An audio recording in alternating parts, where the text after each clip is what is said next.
Hello, hello. Hello, hello, and welcome to Dark Sigma Studios. I'm your host, Raxmo. I'm the back-end director at Dark Sigma Studios. And this is the second stream in a series of streams covering the development of a game from conception to publication. So, last stream was kind of a colossal dumpster fire, and I apologize for that.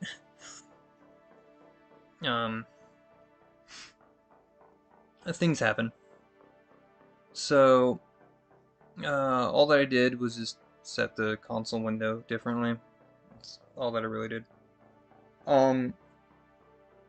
So I talked a lot about some seemingly crazy random stuff last stream without really doing a good job of covering it all that well. So, one thing that I'm going to, let's see, yeah, so one thing that I'm going to do is go through, kind of explain the little bit of code that I actually did.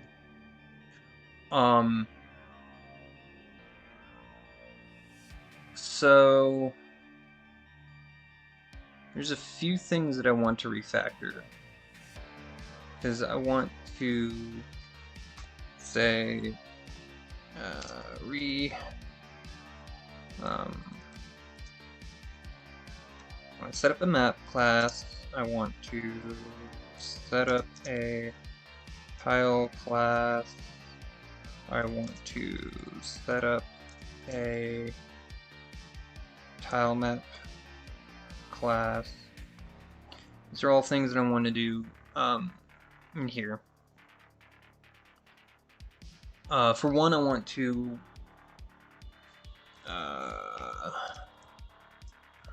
logic from the UI backend, because this is really bad. This is really poor form. Actually, mainly because the fact that you don't want to do a lot of logic in your UI handlers. It's really bad form. It can make a really messy code in trying to have things together. So now to go over the stuff that I did before, this DLL import just allows you to import things, basically, and this gives us access to doing the allocate the console and free up the console if we want to remove it. And then in here we allocate the console and then we set the console size to 3030. That way when we launch the project, and compile and run. Perfect. The console window actually is a good size in OBS. So you guys won't really notice much of a difference, which is kind of the point. But it will be better, and I can scroll it vertically and horizontally. So that's all that that's doing. Let's see.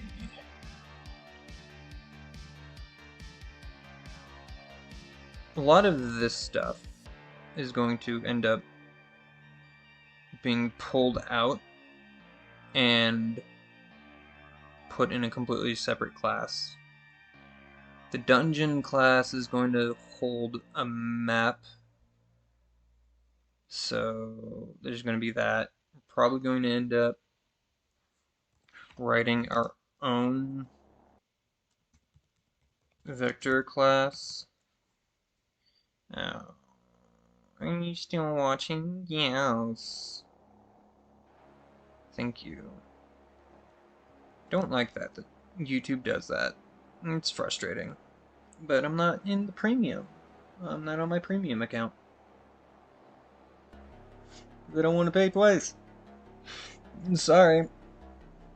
This is for uploads, not for viewing. Alright. So.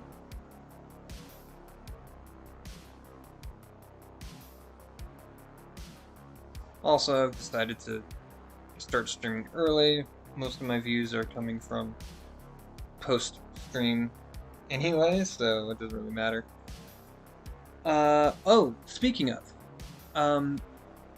my goal for this channel.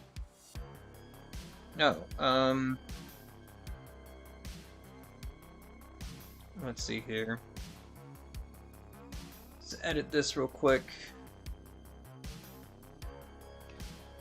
Let's get the other one. Okay, so.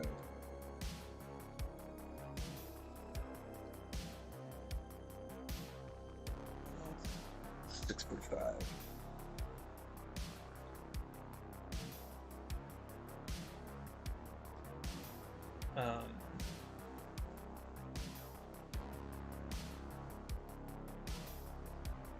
Okay. So, kind of did that poorly, but it's fine. This is only the second stream of doing it in this format. So to recap, well, no, I guess the recap will be a little bit later. So, yeah, my goal for this channel is to reach 1,000 subscribers by the end of this project. That way, I'll have access to community posts, which would be very helpful, so we can like have a community post,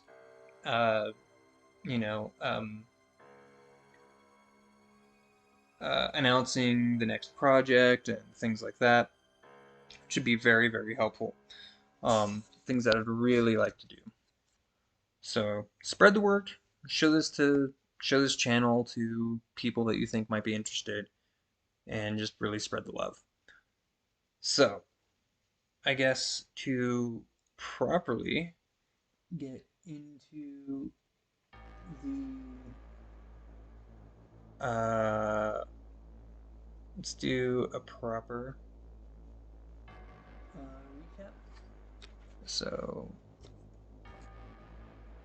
oh, that's not.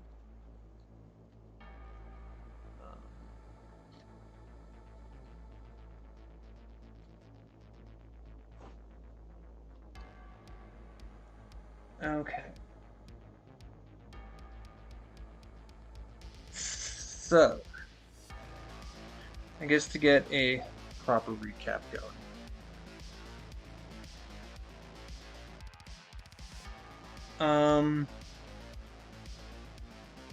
Stuff. Got my coffee.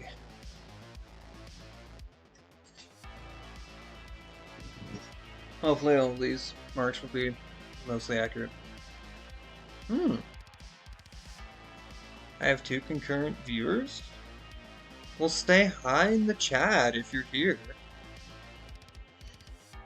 I want to interact with you guys. Yeah. Okay. I have way too many mice and keyboards.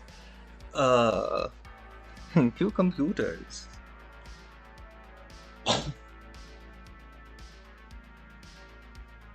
So, as a proper recap, I kind of hacked together this dungeon class. We're gonna refactor that. We're also gonna refactor all this too. But I think what's important is to go over the stuff that I failed to properly explain last stream. So, hi, Benjamin. Yes, coffee is good. Glad to see you in the stream. Yeah, feel free to... Ah, nice. Dope. Yeah, no, so this is going to be mostly recapping of everything that I went through last stream. Mainly with, like, the Voronoi diagram and the understanding how to go over the actual explanation. So I guess I'll make that a new chapter. So let's see, what am I at? Let's look. Yes. 11.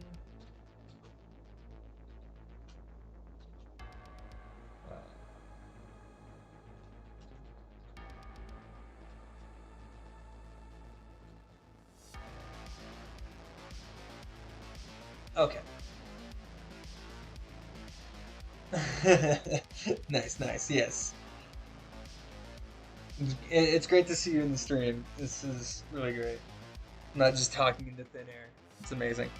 So, right now I'm going to go over. Can you hear me just fine? Probably. Probably close enough. Good enough for government work. Ah, it's probably loud. Oh, too many cords and stuff. Okay, so. Alright, here we go. So, that's the wrong screen. There we go. I kind of wish I had more screens.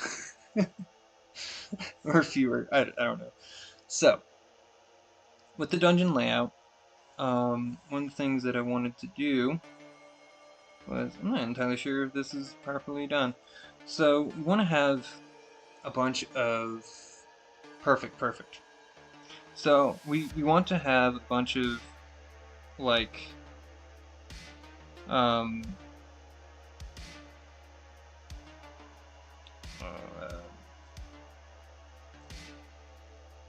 let's see here.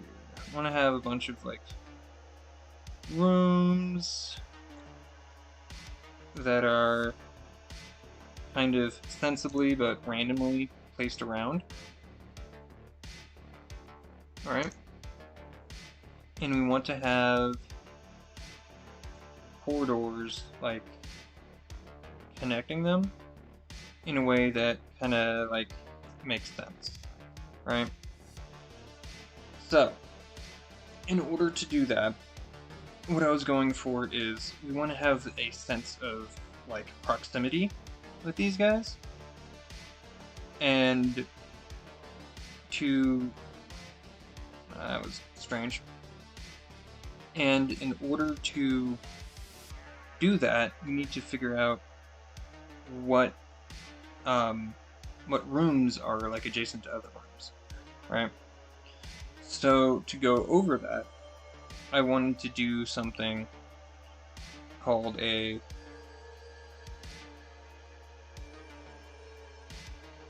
Delani triangulation. Right? And Delani triangulation is very closely related to Voronoi diagrams.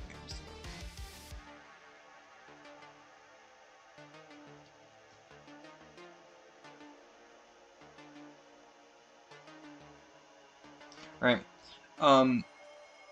That's not what I wanted.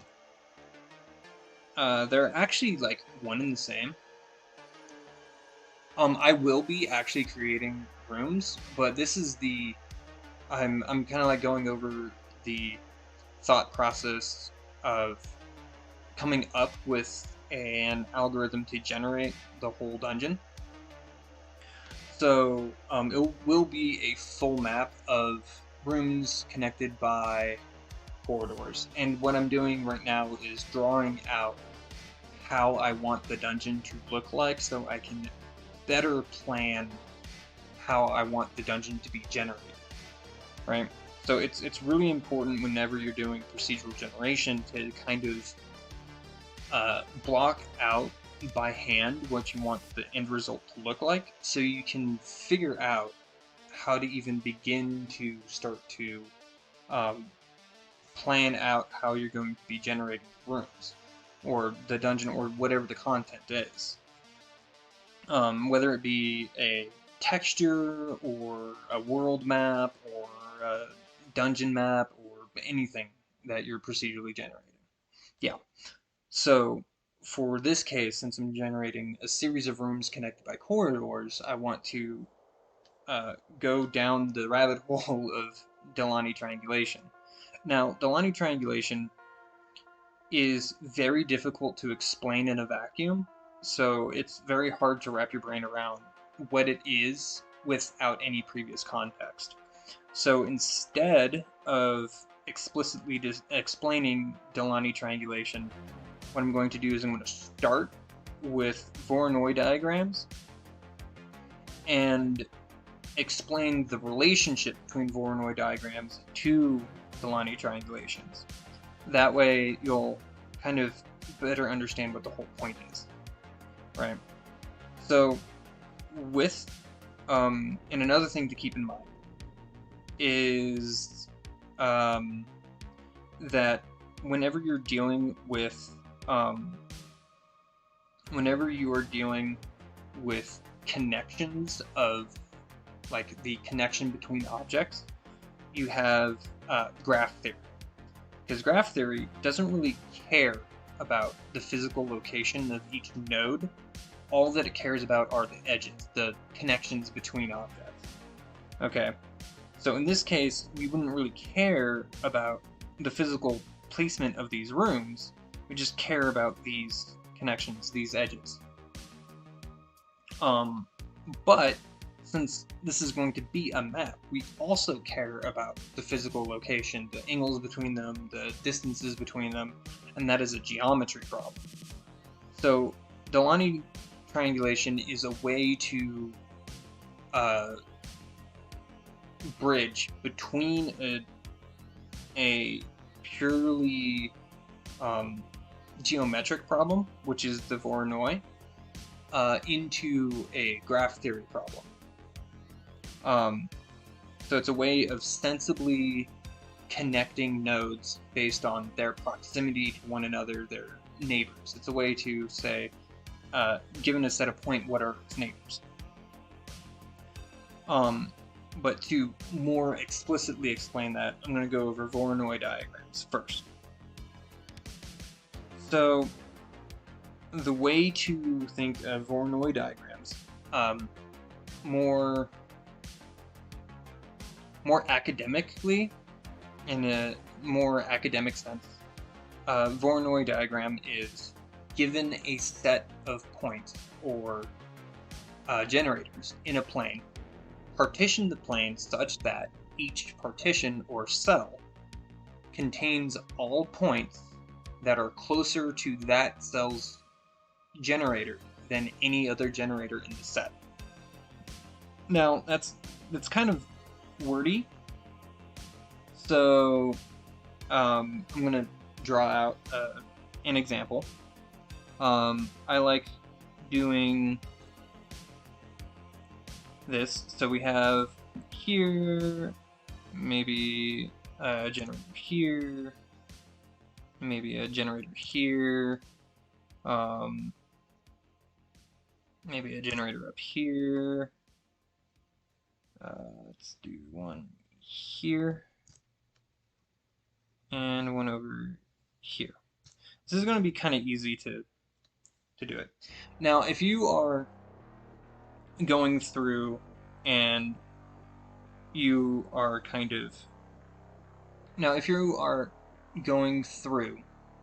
you're producing like a bitmap, like a PNG or JPEG or whatever, then you can go through each individual pixel by pixel. Oh.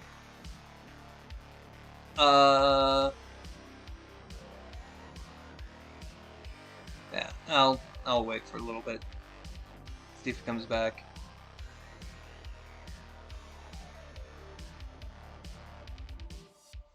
I'll wait a little bit for that. Since I have a viewer, I might as well give it a little bit of a wait. That actually reminds me. And nobody's gonna stop.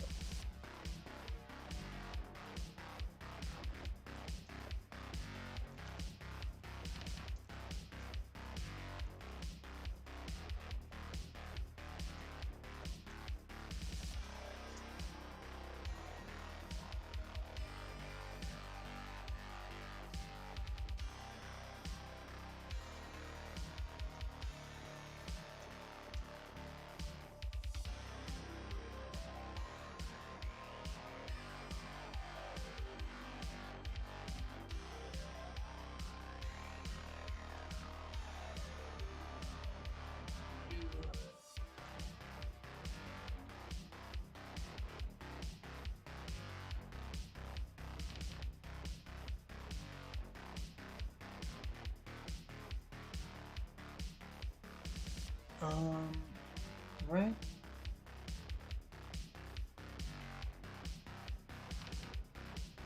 Yeah, because I don't have any dropped frames. Okay.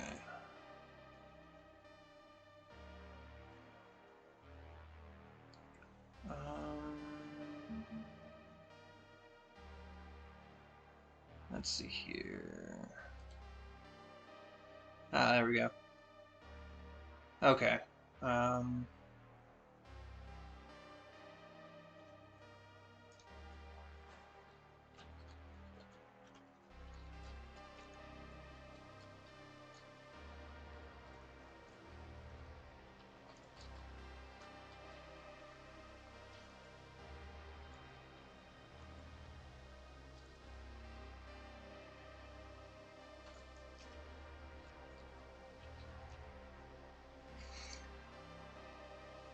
Yeah.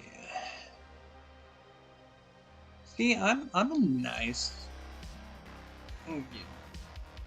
doobly jam. I'm a nice individual to be doing these things. I know what I'm doing, vaguely. If I have a viewer, then I'm going to be doing the view.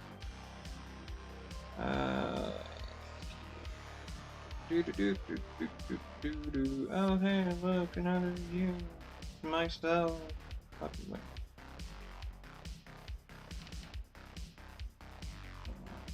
Let's go to Discord.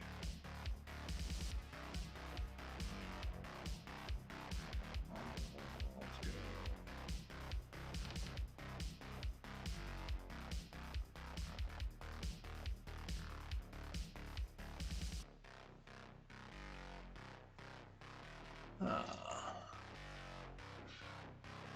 Perfect.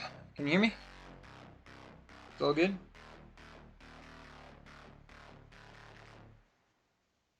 Let's see here. Settings, stream health. I think I'm gonna do stream health. Yeah, because I have 2 concurrent viewers right now. Perfect. Okay. So, since you're back, I'll get back to what I was saying. So, I'm going to draw a Voronoi diagram. Perfect. So, I'm going to draw a Voronoi diagram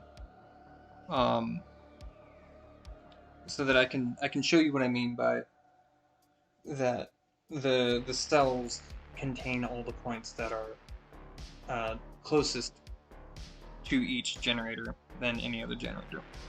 So for here, I'm gonna make let's see, think about here, and then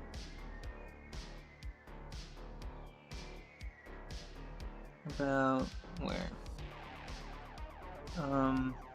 Maybe about here? Yeah. That looks about right.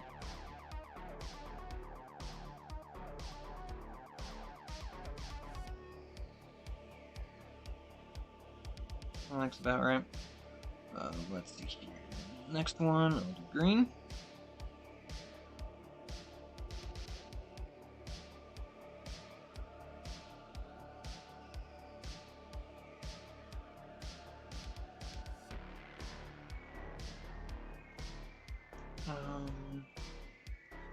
About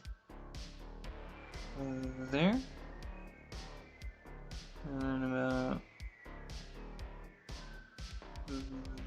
there looks good. Next one would be cyan.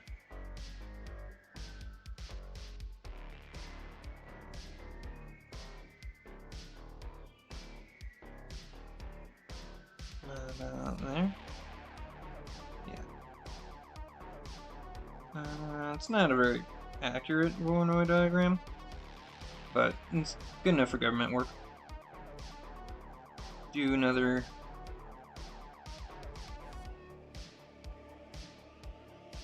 green.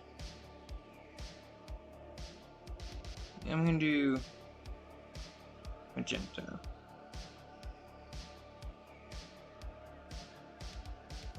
About what? There? Yeah.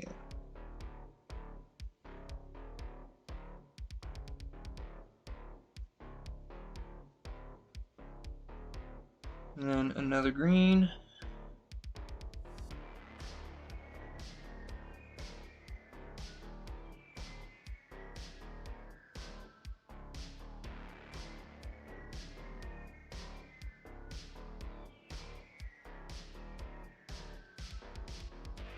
And then this final part is going to be yellow.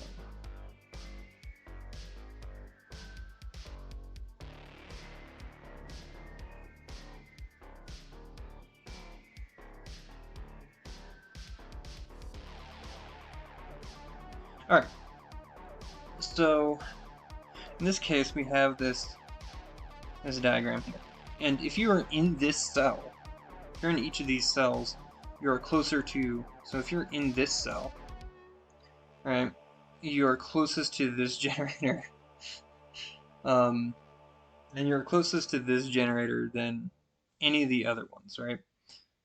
And now, so that's what I mean by you partition the plane such that each cell contains all points that are closest to that cell's generator than any other generator in the set. And these would extend out to infinity, basically. So if you want to say, figure out what the Delaunay triangulation is, all that you have to do from a Voronoi diagram is just connect generators whose cells are neighboring. So since we have an edge here, we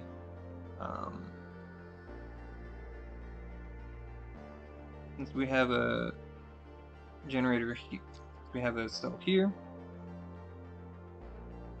That's probably to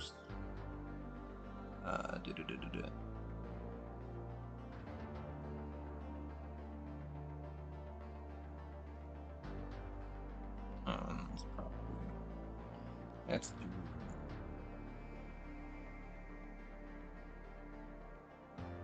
that, I guess. Can you see that line? Let's give it a little second. Oh, it would help if I...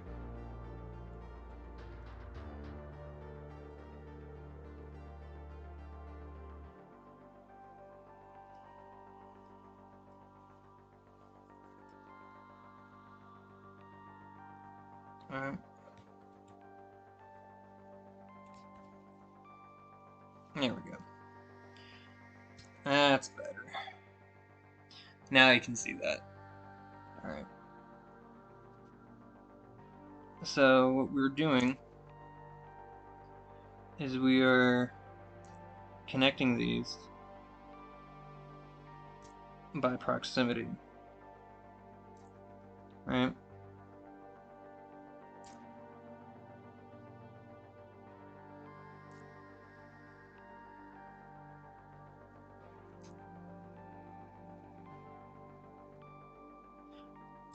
So, alright. So because these two cells share an edge, we connect them. And that's basically all that you really need to do. So, what is the academic, since I already did the academic definition of the Voronoi diagram, what's the academic definition of Delaunay triangulation? It's, you want to triangulate the plane. You want to triangulate the generators such that the circumcircles of each triangle is empty. So if I were to draw perfect circle like so, alright,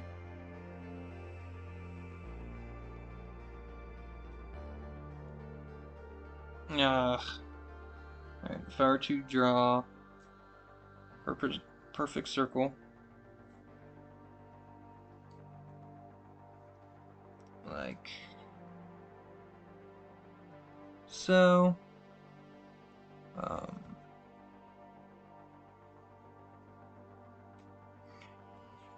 Control Z.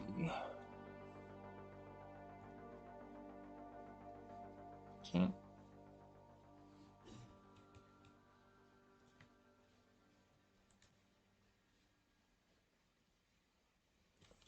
That's frustrating.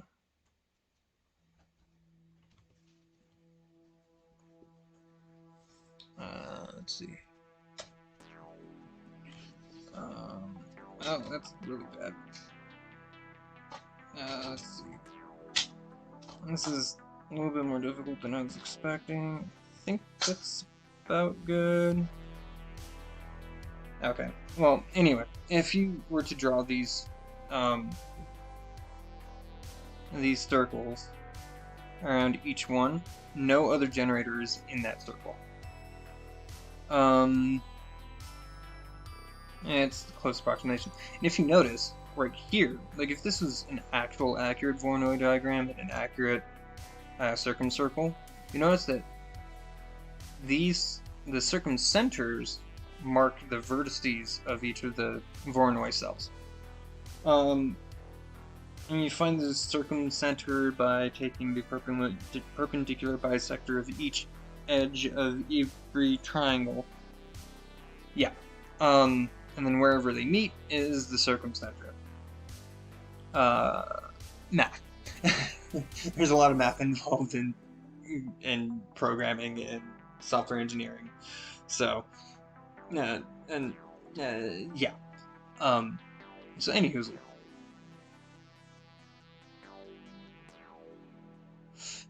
So,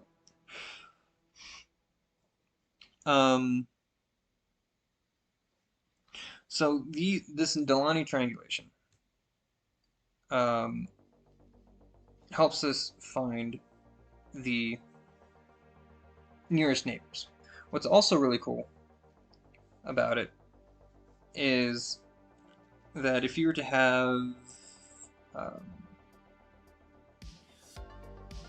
some interesting situations can arise. For instance, if you have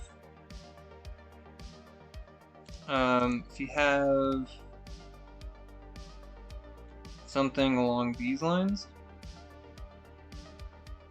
right? What ends up happening is that this circle ends up being like really big, right? And it'll be kind of like this, right? Which means that we can't exactly draw a line through here. That wouldn't work. What we can do is do a Delaunay triangulation like this, and then this would be a valid Delaunay triangulation. What's kind of interesting about this is that the reason why we can't do a line here is because this node, this generator, is too close. It's in the way of these two being neighbors, right? Yeah. Now, if we were to, say, apply this logic to our dungeon generator, placing of the rooms and assigning, and we're just assuming that we can place the rooms. We'll get into that later when we actually get there. But placing the, after we've placed the rooms, if we want to try, like we want to go back and ask, well, is the Delaunay triangulation in its context going to be useful for our application? It seems like it's pretty close, at least, right? We may have to modify it for our circumstances, but it's a good starting point. And understanding the duality of the triangulation and the Voronoi, right? So let's, if we have some situations like this, right, then like it would totally work, right? Because we could do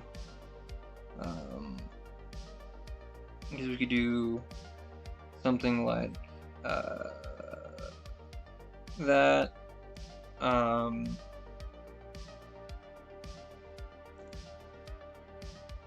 like that,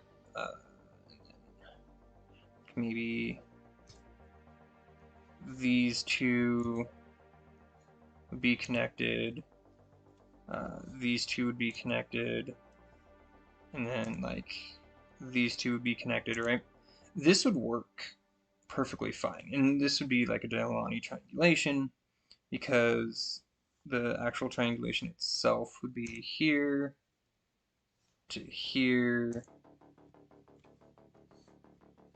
to here, and then like that, right? So like this would be a perfectly valid triangulation.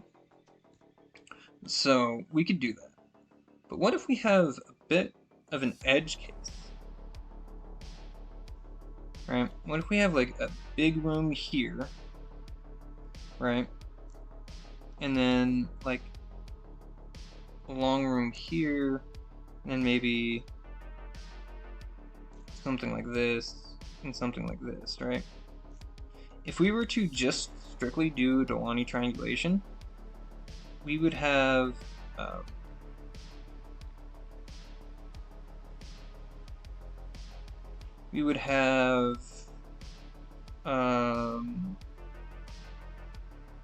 triangulation like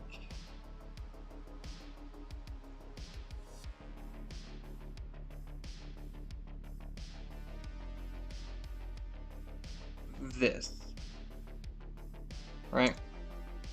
And this would imply that we're trying to connect this room directly to this room, and like this room and this room wouldn't be connected, but we're trying to connect the corridor like through them. And if we were to try and like do like some kind of pathfinding algorithm, then we'd end up like going out here and then like going around but also like connecting here and here and also like here and here, and that doesn't really make a lot of sense, right? And that's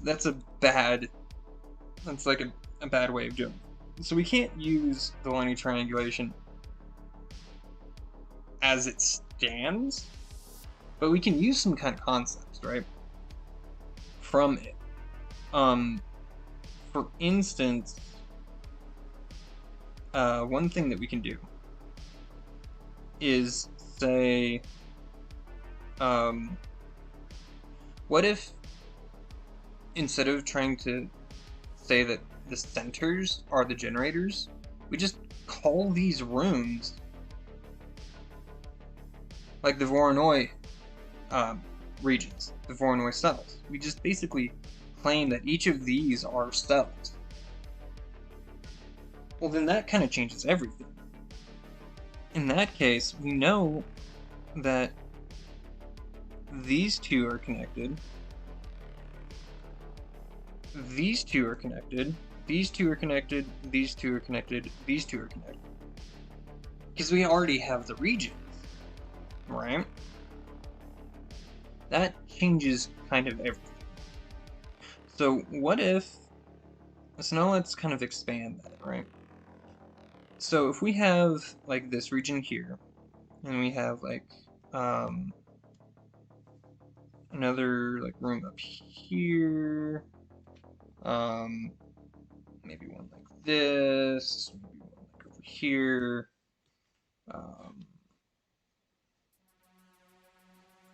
maybe one like that, maybe another one like here. We would have these kind of corridor regions, And then what we can do is we can effectively find we can expand each of these rooms out until they make kind of a Voronoi like region, kind of like this, maybe like that. Alright, and this would be here maybe. That would be down here. Actually, this one would extend out there.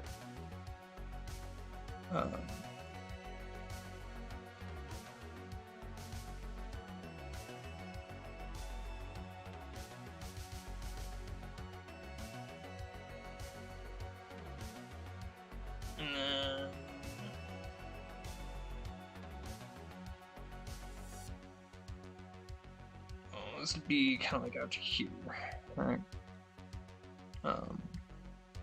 And like maybe it might go off like that.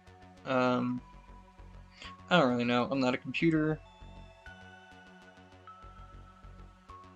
Well, actually, these two would probably extend out to here and then there, and then something along these lines, right? Doesn't need to be exact, but something like this, right? And then we can like extend the definition of the Voronoi by like a distance finding algorithm. Something along those lines, right? I'm being pedantic at this point. Doesn't need to be that crazy. But yeah, the semantics don't really matter. So we can extend this Voronoi exercise. So then, when we go back, we can say, oh, since this region and this region are neighbors, we want to connect it like that. These two share, so we want to connect it like that. These two share, so we want to connect it like that. We already have this one here, this one here, this one here, this one here, this one here. These two would be connected. These two are connected. These two are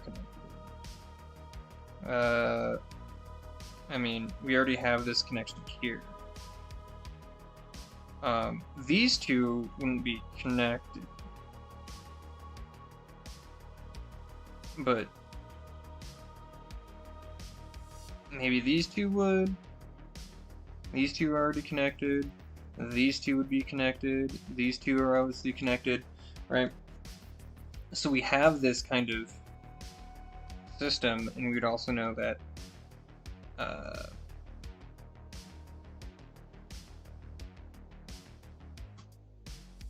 these two would be connected. And then eventually these two would be, right? So we'd have this kind of map, and this looks interesting. So that's basically what we're going to end up doing. Right? Yeah. So that's going to be the baseline of the algorithm. And then this will give us really interesting things, and this will guarantee that we can visit every single room. There'll be no, I mean, I think this one would be a connection too, I think.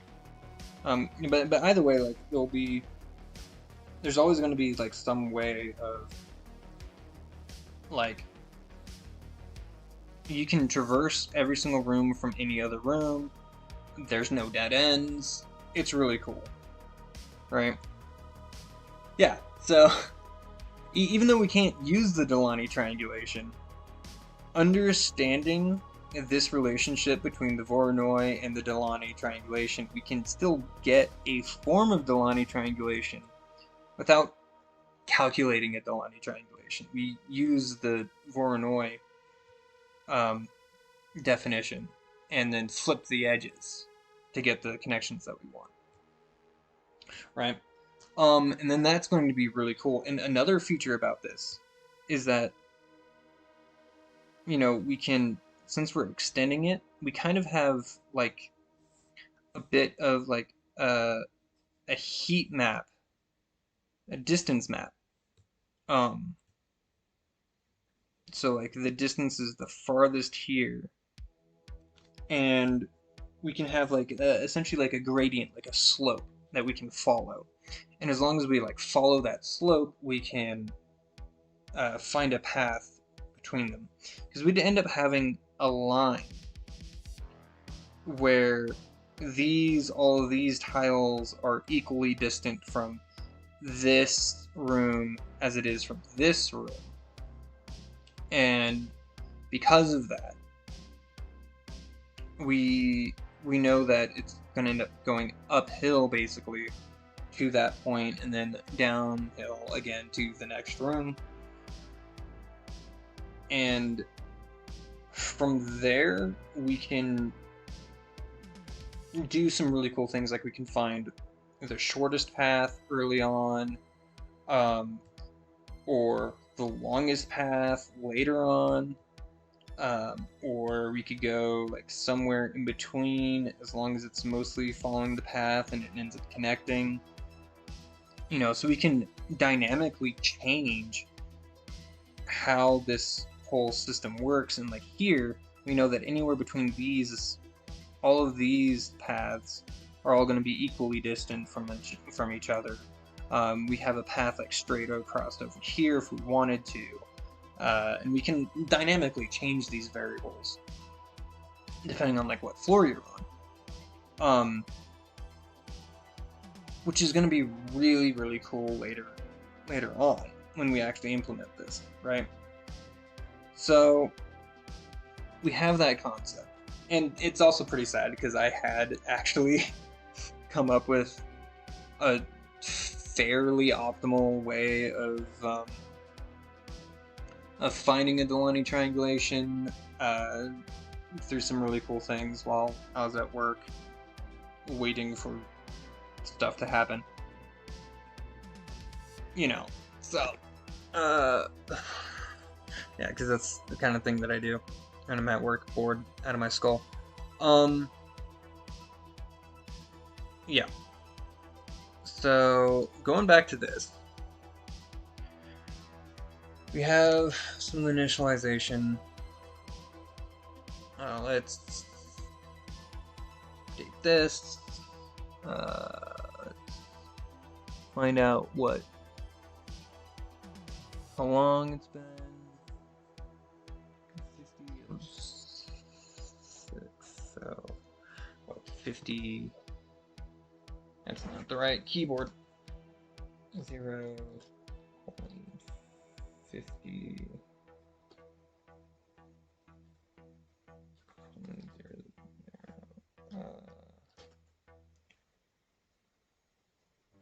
Let's say refactoring.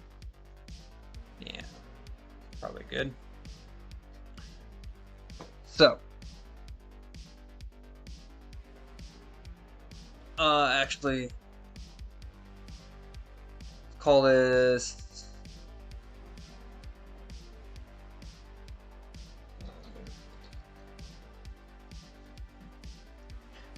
so.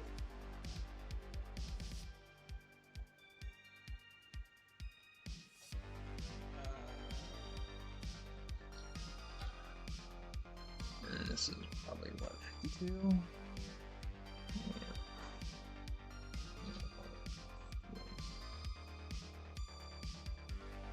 Alright, So let's actually go into, I don't know, maybe the to-do.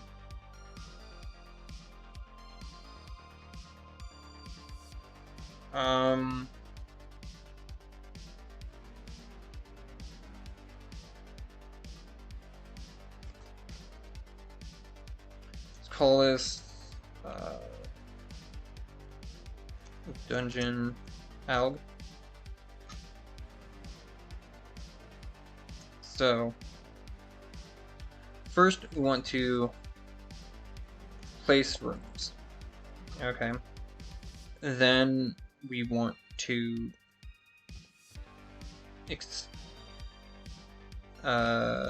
expand room reach. Find neighbors. And then we want to place paths. Okay. Now also, ironically, if we wanted to have the most complicated dungeon floor possible, which would be there's only one path from any one room to any other room. There's only one path between one point in a corridor to another point in a corridor. You know, then it's like a full maze. That's super easy to do. You just place the rooms, and then the space left over, you just flood fill with the maze. Super easy, not hard at all, barely an inconvenience. Right? The hard part is doing the simpler rooms, the earlier in the level rooms, right? Which is a little bit counterintuitive, but so placing the rooms is really easy. Let's go into the Solution Explorer. Let's add a new class. Let's call this map. And we'll add another item. We'll call this Tilemap.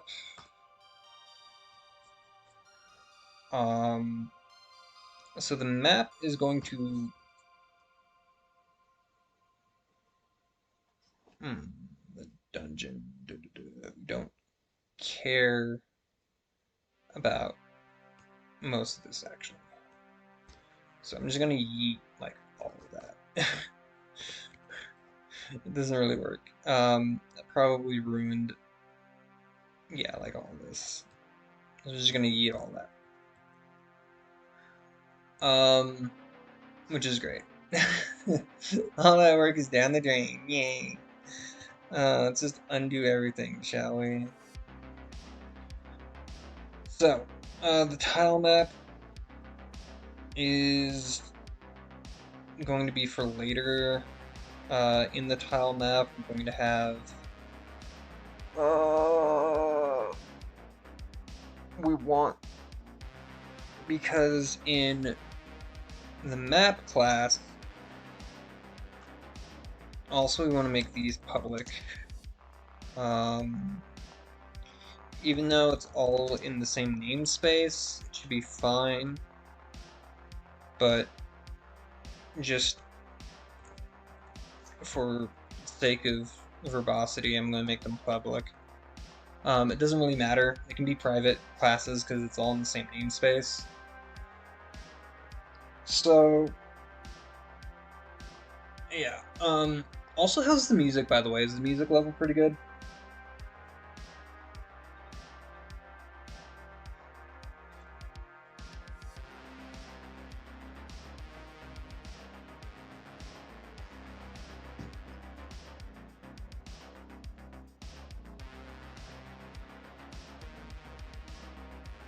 Good 30 seconds.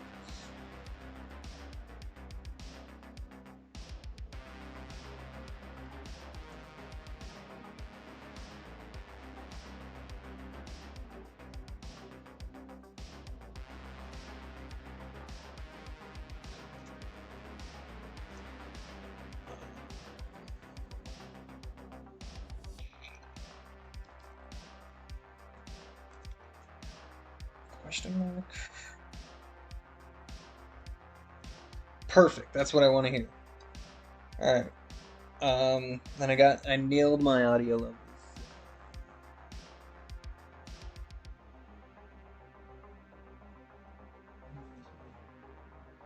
I can't read that. It's too small.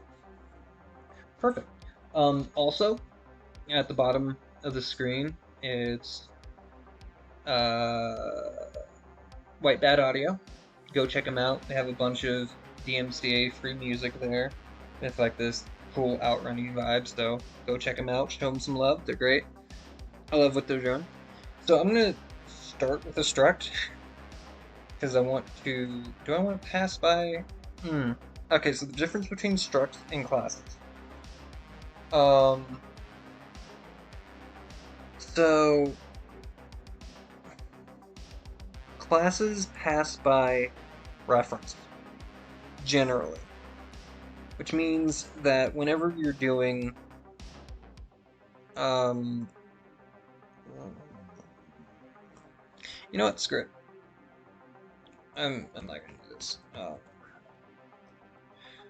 Because I said that I wanted to create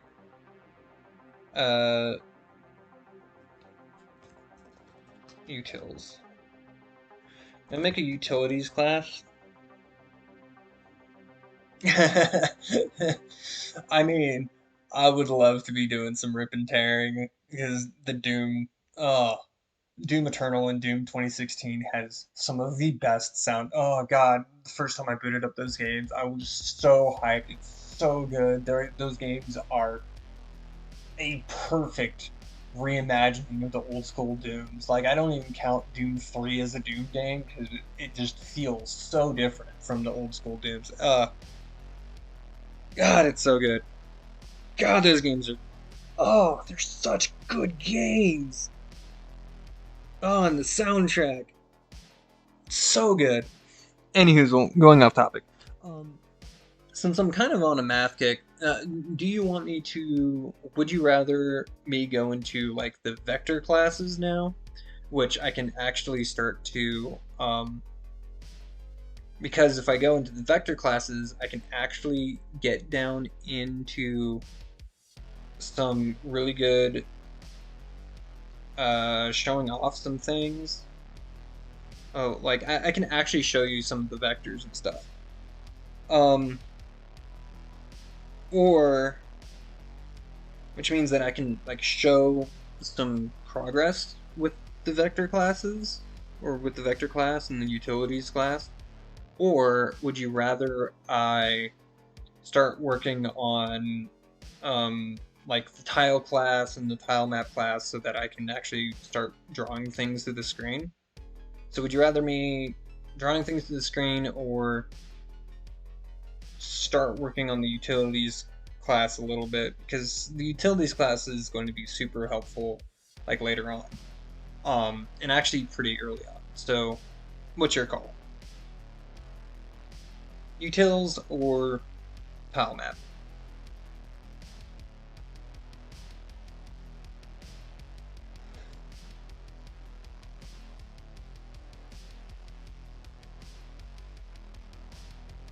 Fair. Fair. I'm feeling the utilities class. I'm feeling utils. Because then I can start doing some pretty cool things. So I want the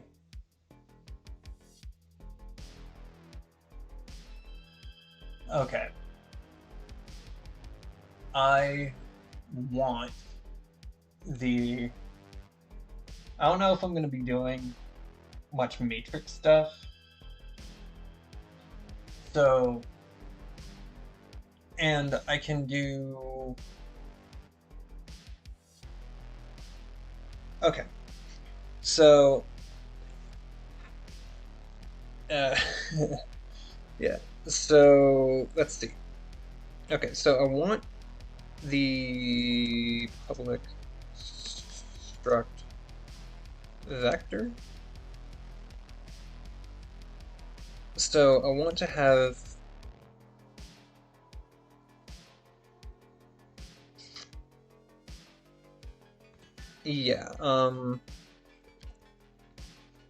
well, actually, this is a really cool time to do some actual programming stuff, because I want to do public double x get set. This is a shortcut. This is a bit of a shortcut. So this is called a property, which is different than a variable. So what I can do with the getter and setter, I'll actually show you here very soon, actually. So y get set. Now this is actually not the vector class that I would normally be writing. I would normally be writing a general vector class with an arbitrary number of dimensions. But since I'm only working in 2D, I don't need to have a full-blown like arbitrary vector dimensional stuff. I'm gonna save that, because that's fewer things to type later on. Already gonna be having to type utils.vec. Sure, vect, whatever. It's easier to say vect than vec. So, public double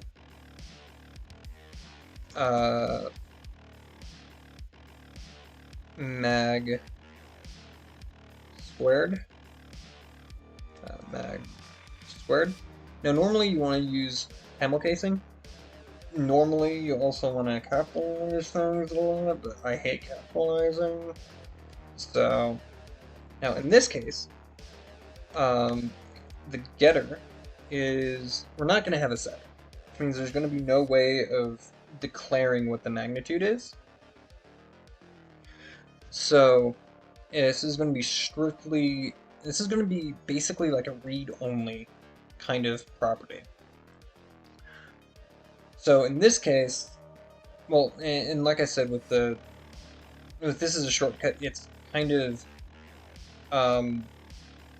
having like a private double underscore x, and then here is return return x. Yeah, this is just kind of shorthand for this kind of thing, right? But we don't really need to do all that. Alright, that's all that does. There's plenty of other tutorials on it in C# that explains that a little bit better. I like having getters and setters sometimes. In this case, I might just, well, since I just have a strict getter and setter, I'm going to be bad. I'm just going to have public variables. I'm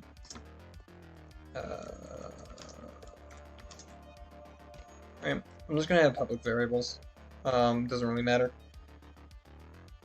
So the magnitude squared is going to be return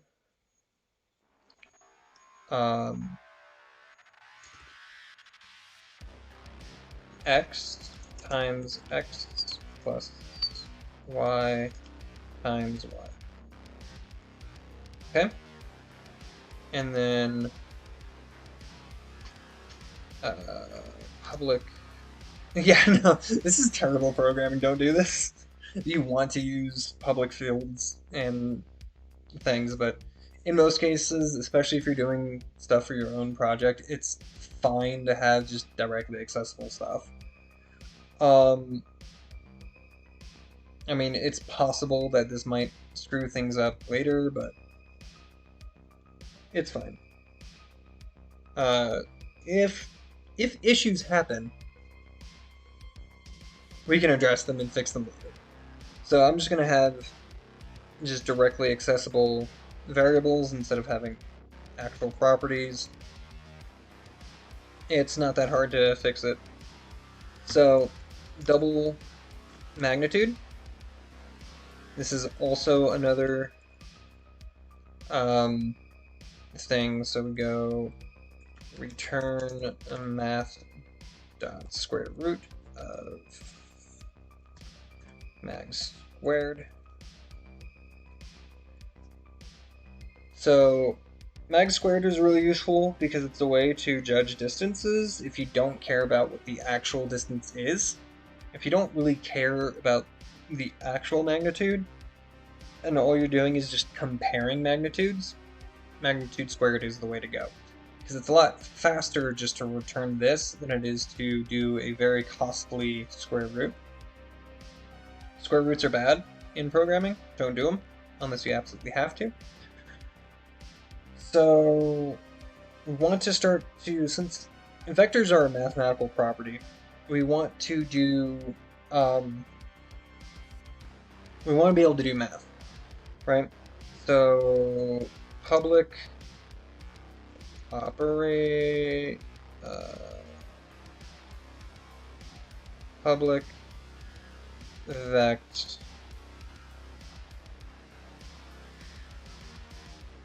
public static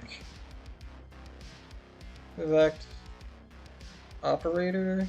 How do I do operator overloads again? C# overloading. Yeah, no, this is something that even senior doobly dams, senior engineers end up going over. Public static operator. Public static. Okay, there we go. Plus vect A, vect B. Return new vect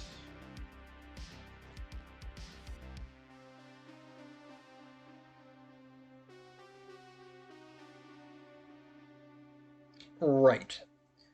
As long as I don't have a constructor, it's fine.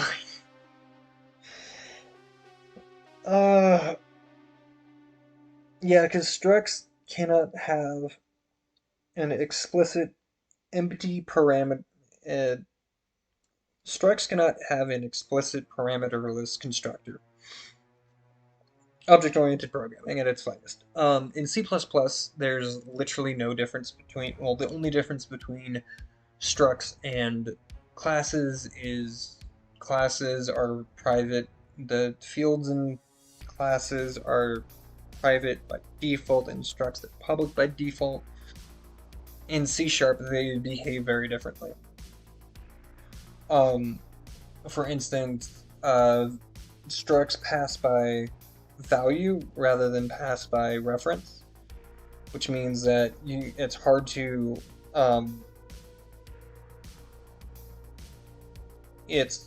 you don't end up mutating things in programming. Things I've run into. Learn how to research is my best answer for everything in programming. So, return new vec. X equals a dot x plus b dot x, and then y equals a dot y plus b dot y. Yeah. So I can do this. This is in. So what I'm doing here is that since I don't have a constructor, I can just directly declare what the fields are. And also, I cannot say this, right? You can't instance a property or field initializer. You can't have like default initializations with structs. It just doesn't work.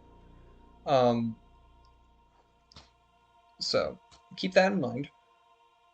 Let's collapse this. I should also be doing comments. It's fine.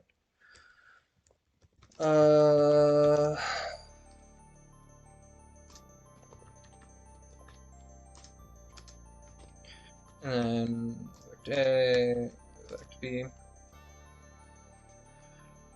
So, return new vect, and then x equals a dot x minus b dot x, y equals a dot y minus b dot y. It's very easy to add and subtract vectors. Now, here's where things get awesome. Public static vect operator. Multiplication of vectors. Well, let's do scalars first.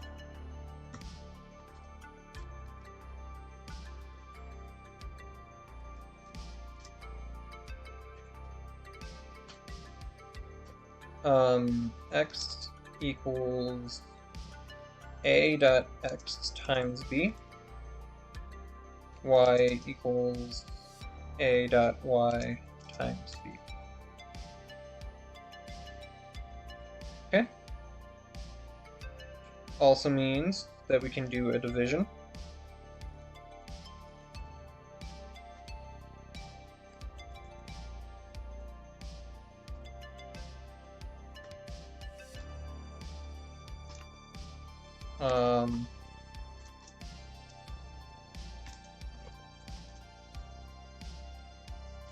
Not FB, B.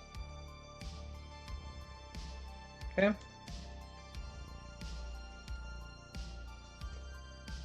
X equals a dot x divided by b.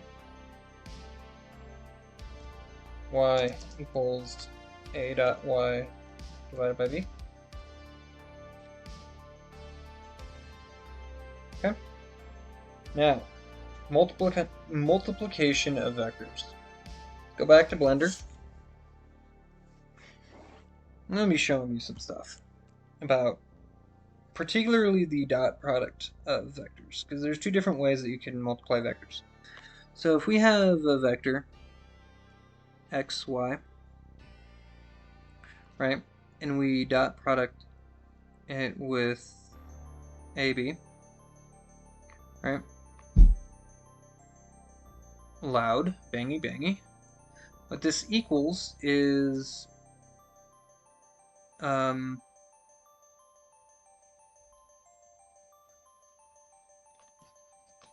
this equals is x times a plus y times b. Now, this is really easy to implement, right? But why is dot products even useful? We have a vector, right? We have vector A and vector B. A dot product B is also equal to, we have this angle theta, is also equal to cos theta times the magnitude of A times the magnitude of B. Okay. This is another representation of it. Now, it's a lot easier to implement this, because trying to get the angle between two vectors is kind of a colossal pain in the neck.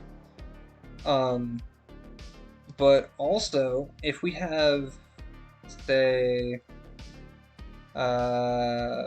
vector I and vector j, right? If we multiply, if we say, if we want to project this onto the other one, right? And we call this vector k. Vector k is equal to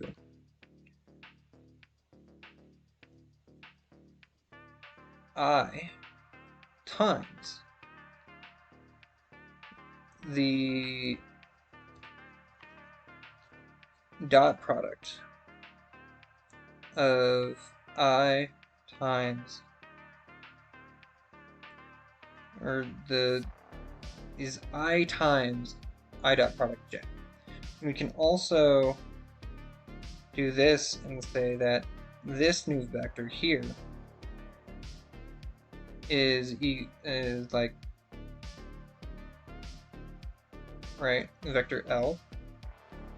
Vector L is equal to vector j times the dot product of I and j. Okay, so this helps us project vectors onto other vectors. It also helps us, you back? Did you hiccup for a little bit there, Benjamin?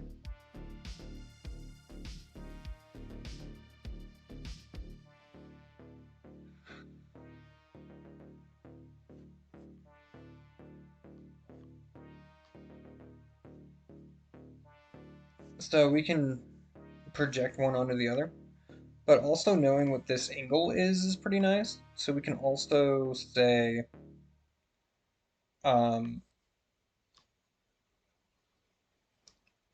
like, if we know that these magnitudes are like 1, which is normalizing, if you want to normalize a vector, then that is, you just divide the vector by its magnitude, and that normalizes it so its length is 1. Then we know what the cosine is. And now dot products are really helpful, because if you have, like, say, a person with field of view, we have another guy, right, with its own field of view. You want to see if this is looking at the back, if this guy A is looking at the back of B. What you can do is you can take the vector between A and B, so B minus A, as a vector, right? And we say that AL and BL, right, is the forward vector normalized. Okay, cool. So if we call the forward vector of person A and the forward vector of person B AL and BL respectively. Yeah, it said that you weren't here for a second there, but you're back, so on my end at least. So if we take the vector of AL, right, and we dot product it with the AL vector, right, then if it is, if this is greater than 0, then we're looking at the back of this character, right? Because what's also really cool about dot products is that it tells you how similar two vectors are, which is really useful for figuring out things. And I was going to use dot products in edge collision detection if like two line segments were if two line segments are intersecting, you can take the dot product of this vector, see if it's positive or negative, and then like this vector, and see if it's positive or negative. But yeah, and you can extrapolate things like that, but yeah, it's neither here nor there. Yeah, so you can tell if one is behind another if it's showing it by using this kind of formula. If it's greater than 0, then backstab, right?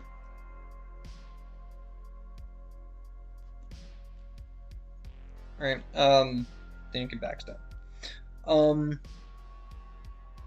Also, whenever I'm writing programming, I always write J's like this, because it can be kind of difficult to differentiate a J versus a semicolon. So, yeah.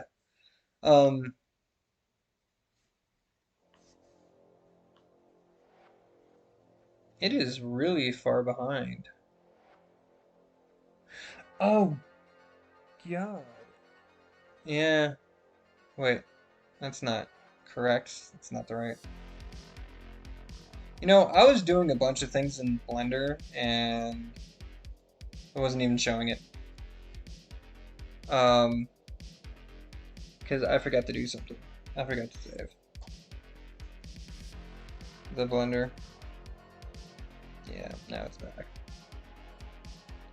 I always do that. I forget to do that.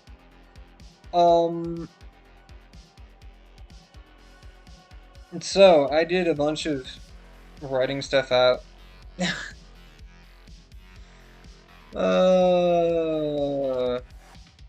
Professionalism at its finest. So yeah, so this is all the workspace I was going over. Yeah, I should be more vigilant on my stream. So here's all this stuff I was doing. Pause for a little bit. The dot products. So did you understand that, or should I quickly jot over it again?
Well, I'm going to go to implementing dot products then.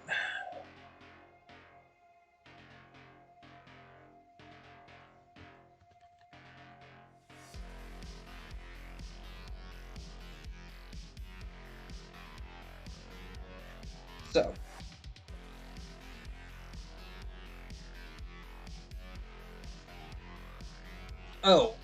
I should probably explain what static means, what the static keyword means.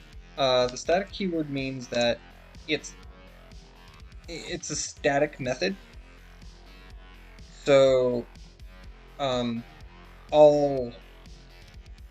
it's global across every single vect, has access to it. You don't need to declare that it's coming from a particular one. Okay. Yeah. And you can like go on Wikipedia to like look up more about vector mathematics. There's a lot that goes into vector mathematics. And yeah. So yeah, hopefully I might if there's enough desire for it, I can go over any particular facet of these streams in like a standalone video that I can record on another day or whatever, and just like post that as a standalone video going over things in a little bit more detail. So anyway, dot products, and I'm using the star operator uh, because yeah. Now C sharp, you have to use very particular. There's only certain things that you can use as yeah, there's only certain things that you can use as operators, and it'll make more sense what operators are doing later after I'm done implementing them. So we want a vect A and a vect B, and oh, actually this doesn't return a vect, this returns a double. So return a.x times b.x plus a.y times b.y. Right? So we have that. That's pretty much all the ones that we actually care about for now. I can go into here, and I can say something along the lines of utils.vect.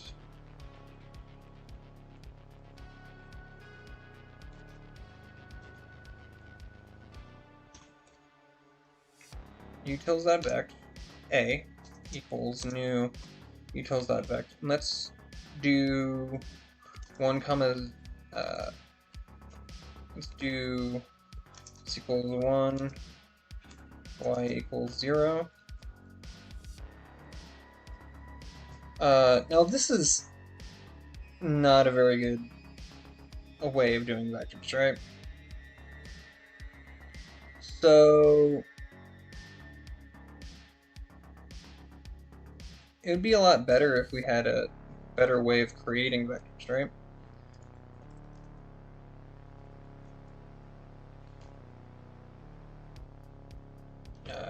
Double x, double y. And then what this will do is this dot x, this dot y equals y. Now I have to use this as saying the vector that we are creating.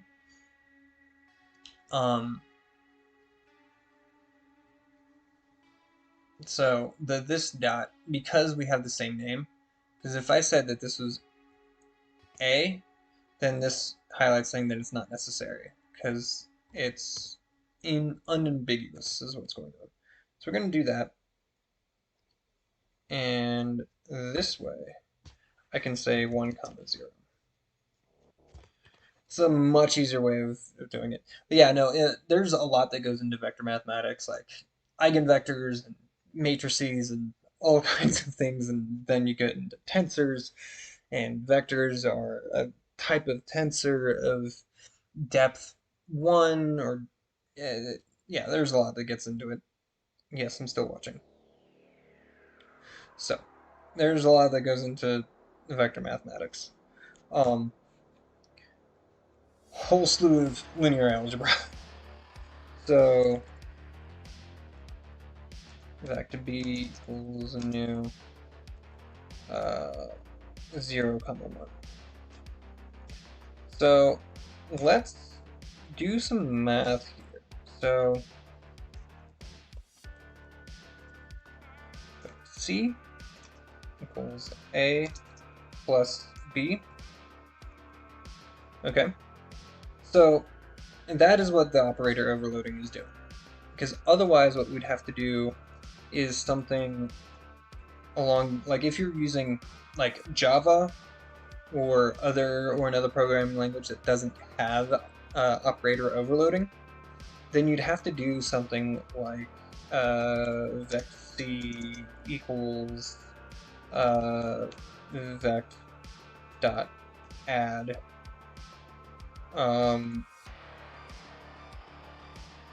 vec dot add a comma b. And this just looks really messy, and it can be very difficult to read this like in code. So that's why I love operator overloading. I use operator overloading all the time, especially when I'm working with mathematical objects, objects to math. It just makes things so much easier. Yeah, and I'm also probably not going to get into matrices. That's a whole nother slew of all kinds of stuff. So, we want vec c equals a plus b, utils.vec d equals a minus b. And then what we'll do is we will say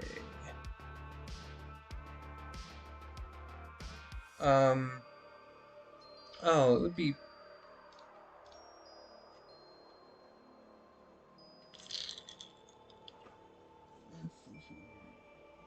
33.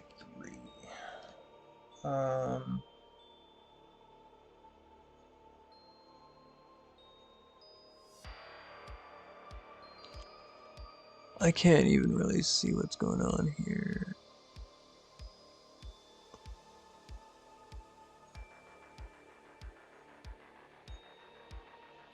Let's do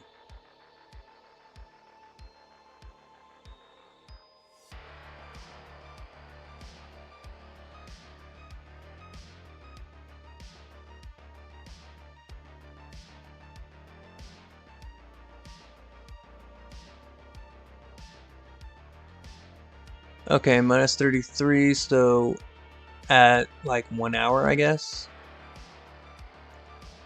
Okay.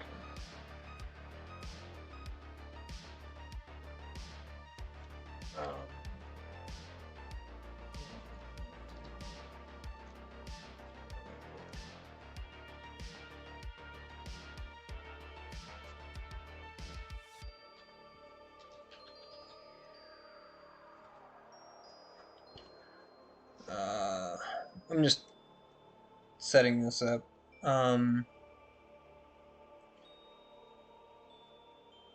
Yeah, that should be good. Am I going? Yeah, no, there's a lot of math in software engineering, and especially in game design, especially if you get into like 3D games, there's way more math than what we're going to get into. Um, yeah, no, this is easy cakes math.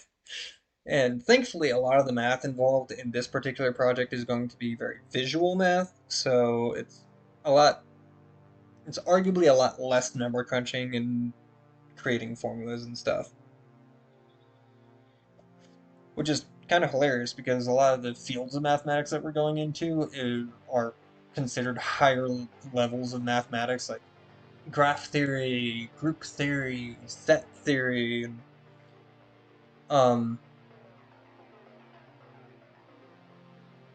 okay, so like like with the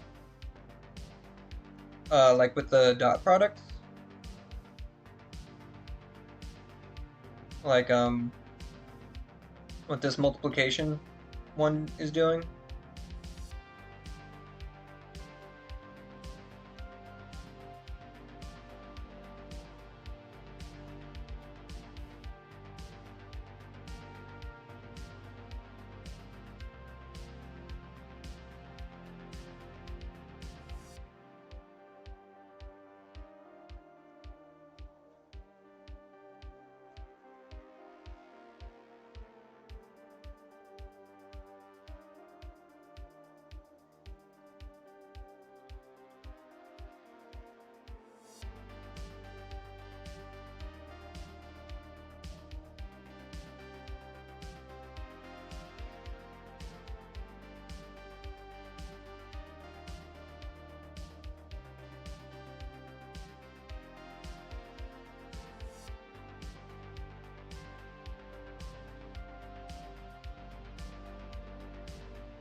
Okay.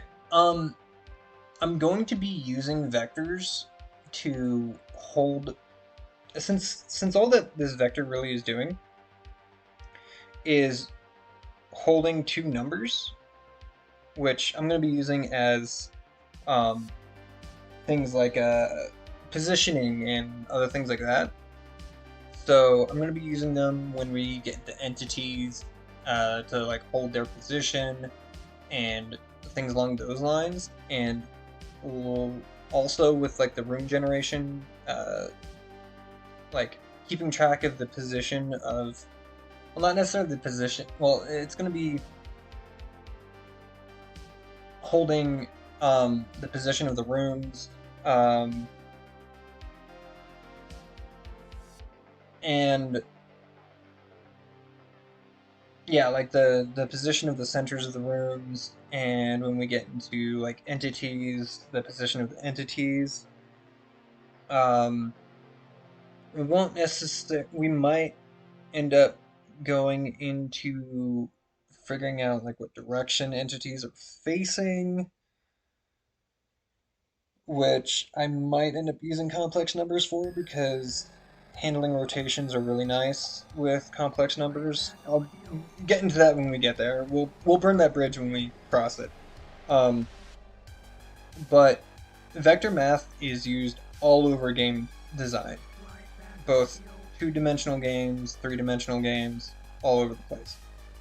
So I find it poignant to go over at least the basics of vector math, at least in two dimensions, just because of just how fundamental vectors are in video games, regardless of what kind of video game you're using, or regardless of what video game you're making. Unless you're maybe unless you're making like Snake or like Tetris. And even still, you can argue that, handling rotations and other things like that, is fundamental to those. Um, so the vector math is going to be implemented in, uh, like I said, handling, uh, like placing the rooms, and maybe even holding things like the width and height of the rooms and other things along those lines. Uh, and even like collision detection between the rooms when we get there. So it is going to be used in game mechanics, maybe even like drawing UIs and things like that. We're going to be using this vector in a lot of places. So it's going to be very helpful later on.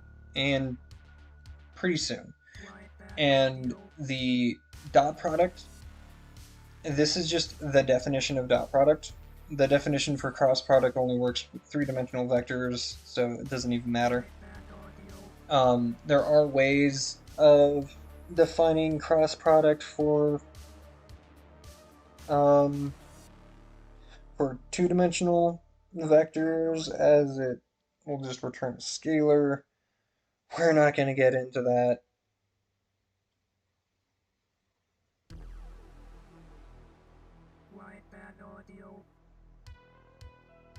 Yeah, they can, yeah. So like plus or minus.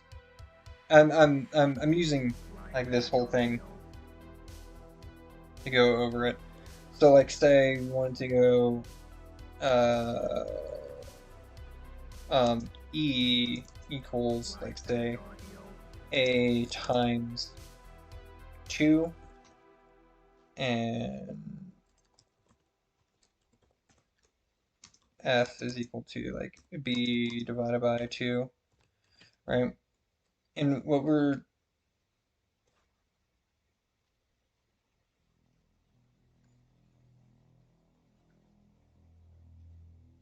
what? Oh, rooted event args E. So let's call this F, and we'll call this G. Rooted event. I'll get into what all this nonsense means later. So,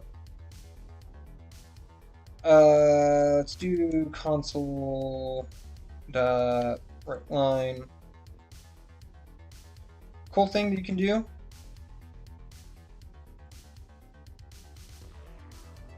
Oh, that's not working.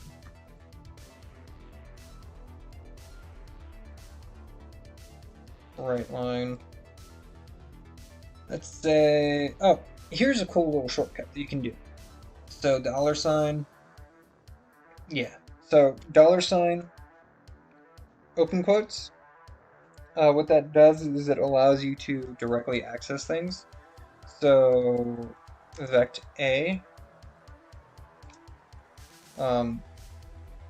print. We can do a direct. We can override console.writeLine, and we can have a definition for it. That's being crazy.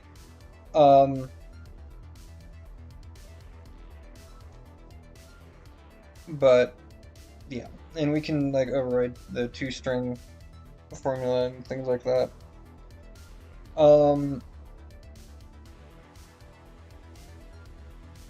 Right. So we can do that. The magnitude would be 1, so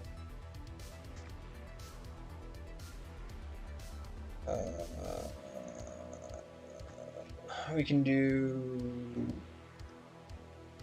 a magnitude. We can do a dot mag.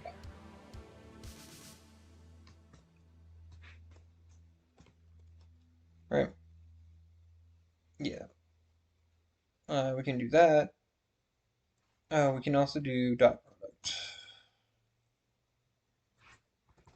And we can do that later.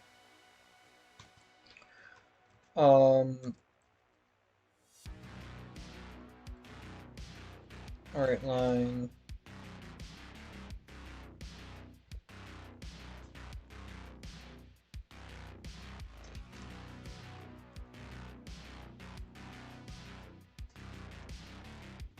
Alright, and then we can do A times B. Alright, so if we run this real quick. What's wrong? What went? Wait, why?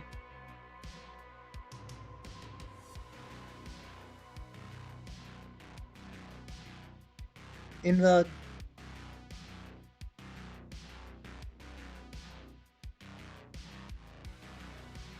What? Map that map. Oh. Okay. Let's do that again. Don't leave some naked things, okay? So if we look at this, now, looking at this here, that should be clear enough. That should be big enough. Yeah, no, I'm an idiot. I left things open. So here we see that the dot product of A and B is 0, because if you take the cosine of that angle, which is 90 degrees, because they're orthogonal, A is directly up and B is directly to the right. Well, A is directly to the right, B is directly up. They're 90 degrees, and the cosine of 90 is 0, right? Yeah.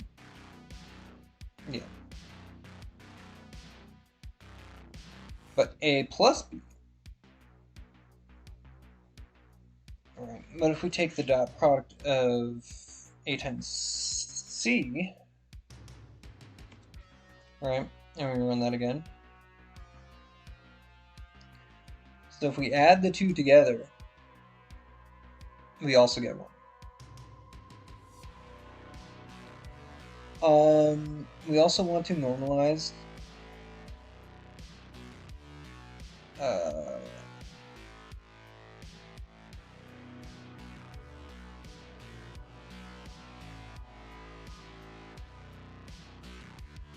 Yeah, so we can do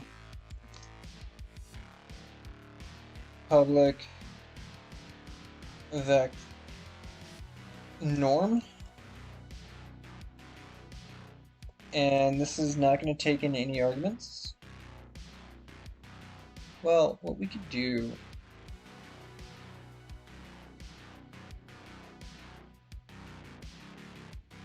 one excess get the normalized.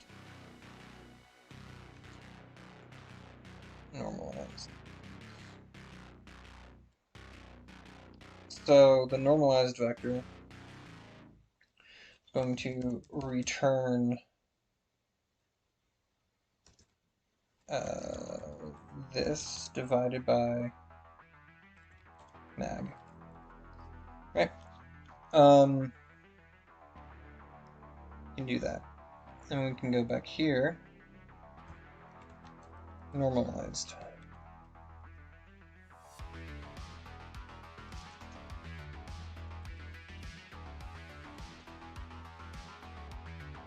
And the reason why it came out as 1 is because of the angles and magnitudes and stuff. So the normalized vector doesn't actually, yeah, so 707 is exactly right. 0.707, yeah, because square root of 2 is 1.414. That's correct. So since it's 45 degrees, it's half of the square root of 2, which is that. So that's perfect.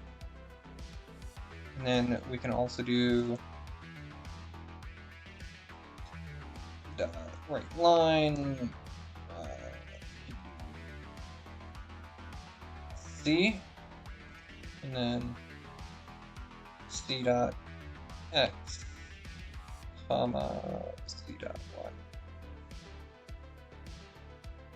All right, run that again.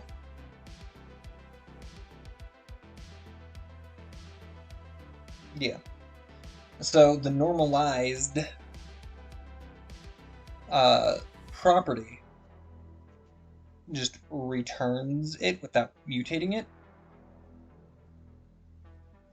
So there's a few different ways that we could do a public vect normalize. Since these two are very similar, I'm going to call this a static one. This is going to be a function. It's going to take in a vect a, and then we can say a equals a dot normalized.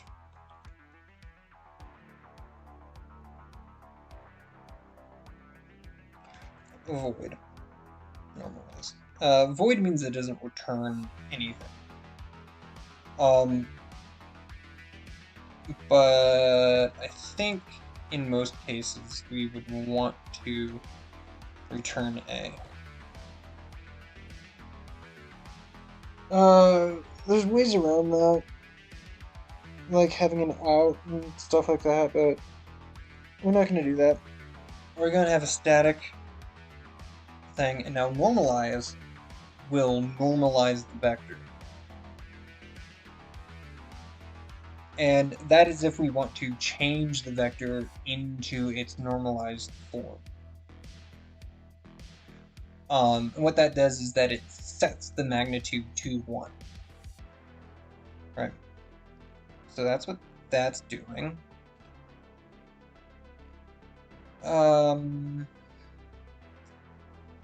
Okay.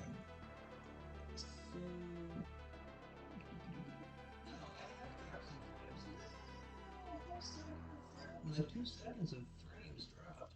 Ouch. 151. So what? 152.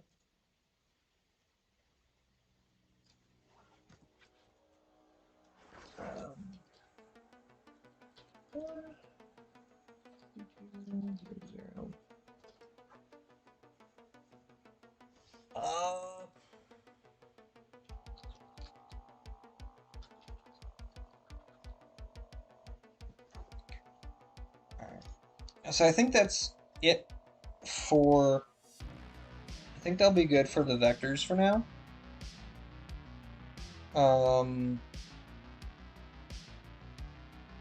So we'll promote that to completed. And in fact, I'm gonna commit and push. That was a mistake. That's fine.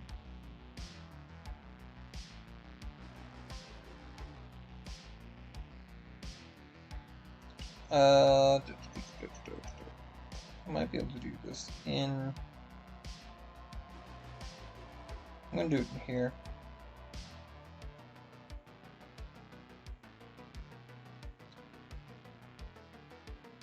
Branches. Master. 5 commits.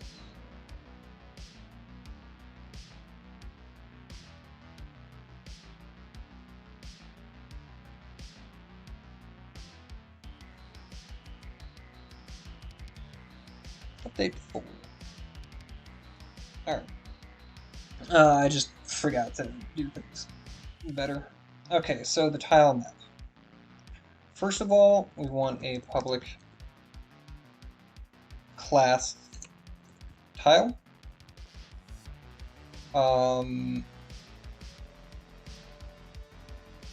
We also want... I'm gonna say that we want an enumerator of type. Okay. Now what an enumerator is just a handy way of holding like different types of things. So it's just like a way of accessing things if you don't really care what that thing is. It's just a way to name numbers, basically. Because in the back end, it's just a number. Just an integer, but you're giving each value a particular name, basically. That's all that it really is. So we're gonna have a floor, we're gonna have a wall, we're gonna have a door.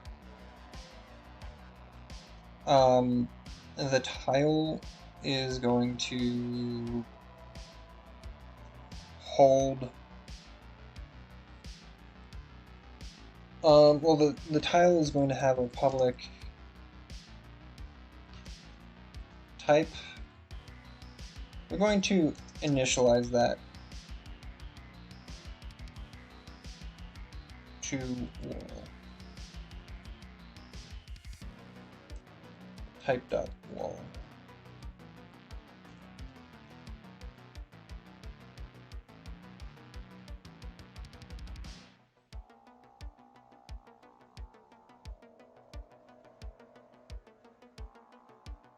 Oh, there we go. It helps if I name the variables, doesn't it? So we have a public type of type.wall. So that's going to hold information about the tile. We can... I don't think we're really going to need to hold each tile's location. Because I don't really think it's going to matter.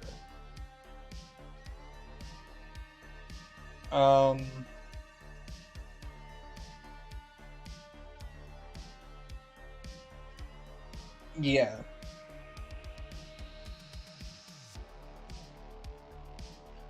And... I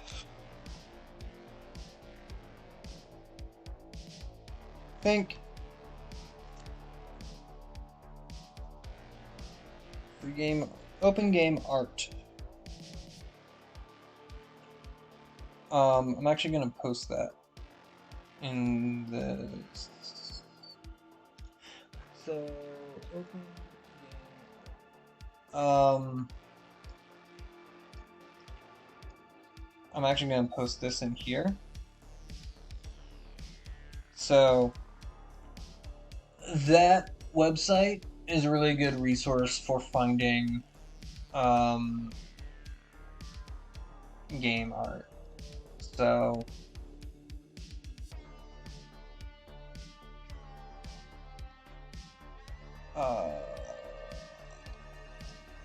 oh, this is gonna be perfect, I think. So licensing, public domain.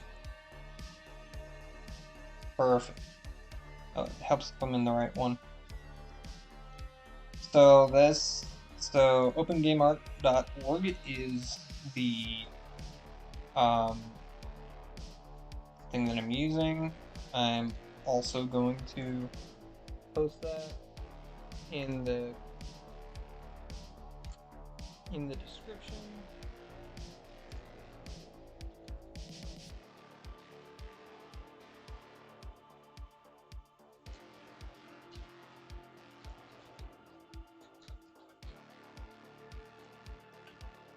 So that not only is it in the chat if you want to check it out, but it's also in the description.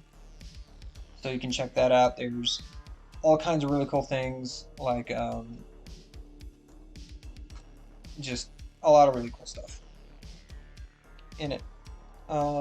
Let's see here. Each tile is 32 by 32 pixels.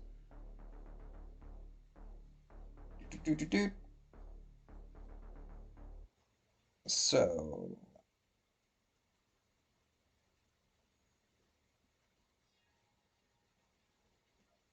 I'm going to do that.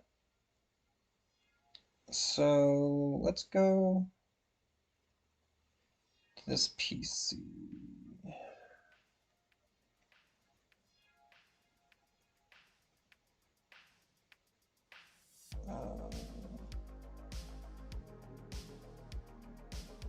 I'm going to do a new folder. What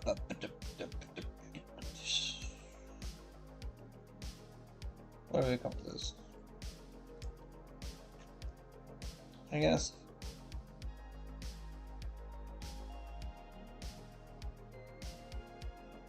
Cancel. There we go.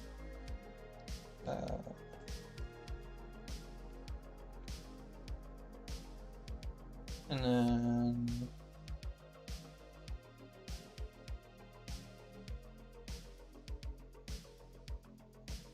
let's drag that there.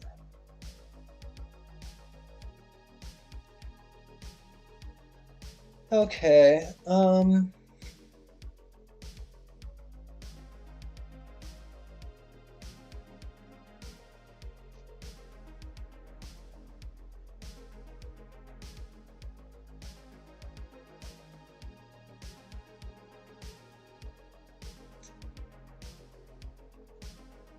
yeah. So there's some cool stuff on here, actually.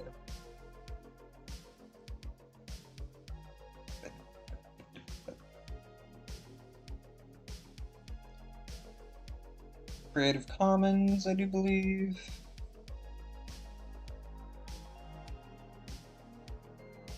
Yeah.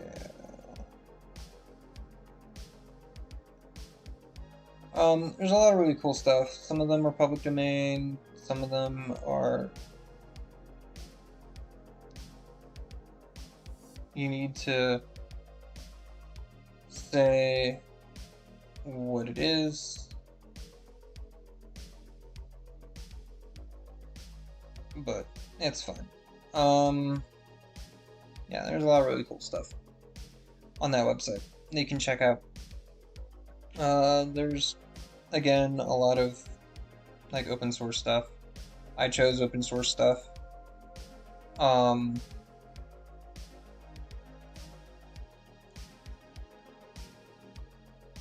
So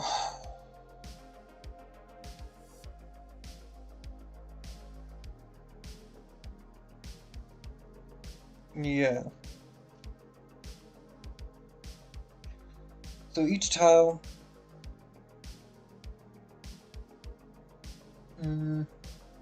yeah, because each tile map is going to hold a reference to an image, and then each tile is either going to hold an index to that reference that will end up like cutting out, or like when it loads in a tile map, it will this is going to get to events and asynchronous programming.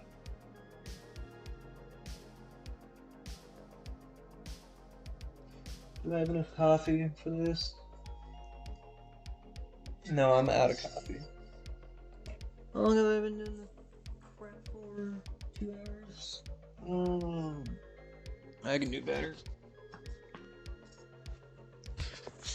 Let me crack my back.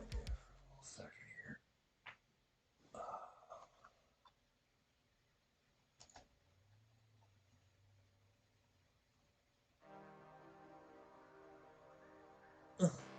Alright. Cool. Yeah.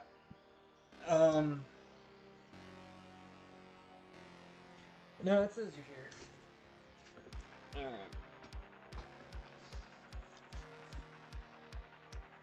Cool. So I need to figure out exactly how I'm going to handle these tile map things. So each tile map is going to hold a reference to an image.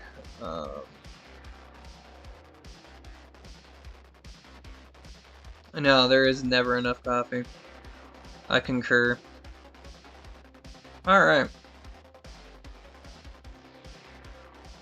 Let's see. Sharp. WPF.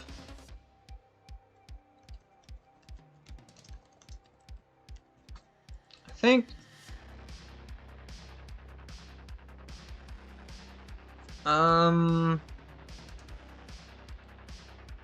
Yeah, might be it. There's that. And there's also doing things. Do they need to have?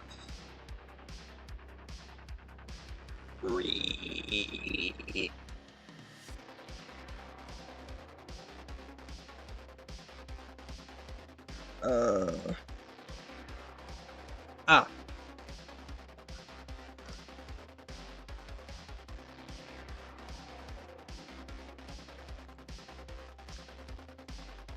That might be it.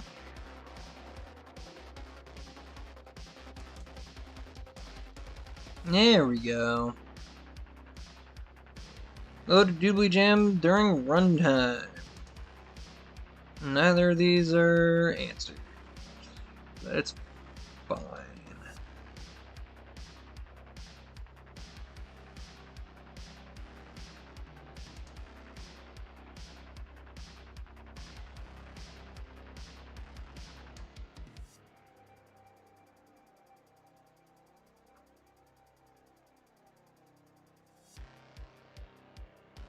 Okay.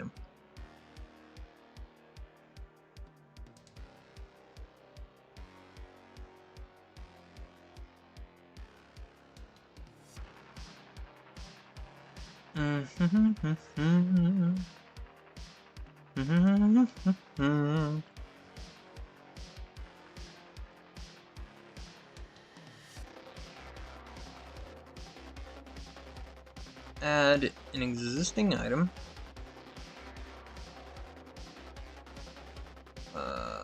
Document.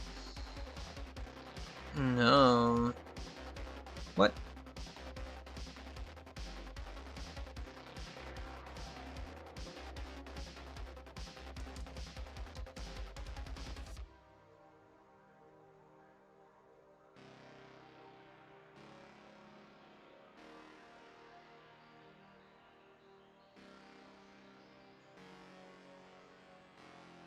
There we go.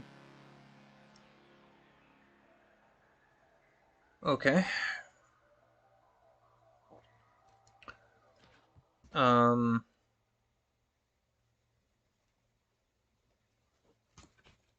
Using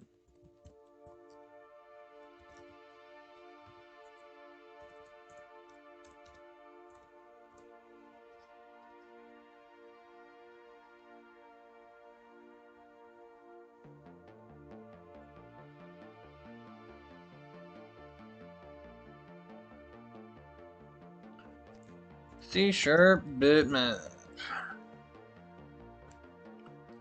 System.drawing. Okay.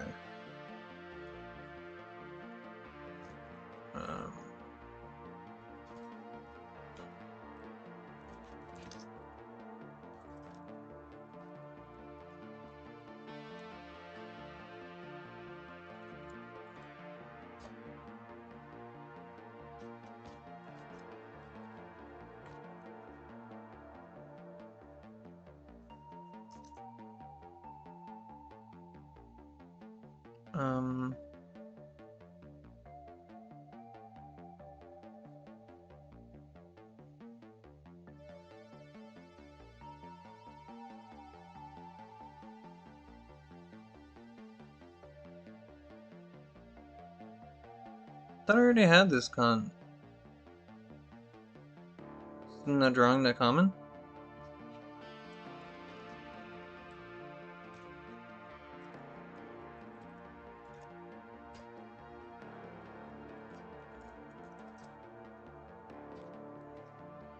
Hold on.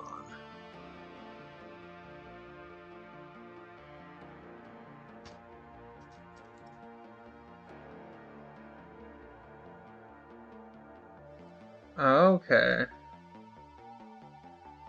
Bitmap image.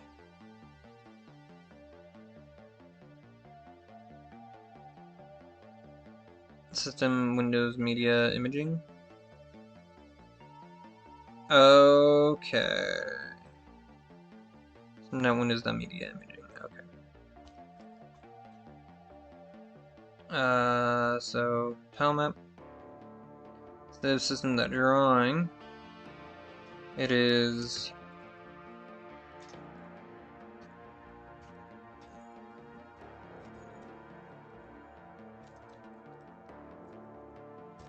media. Public.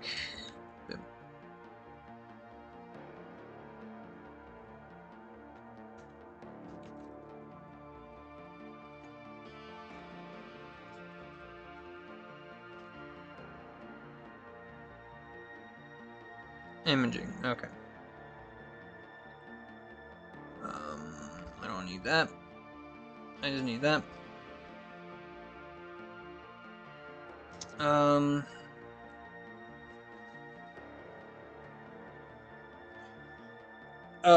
I was just, well, since I want to hold an image, I need to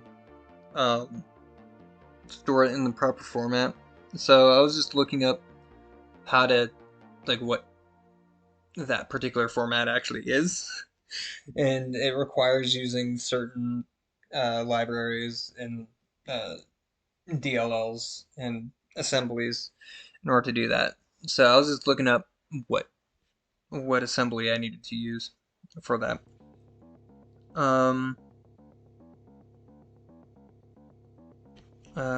Tile map image.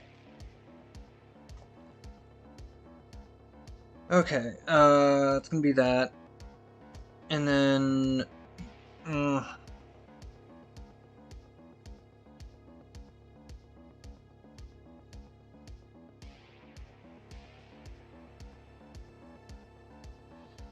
okay, so each of those will load the tile map. There's different ways of doing it, because I can have only one tile map loaded at a time.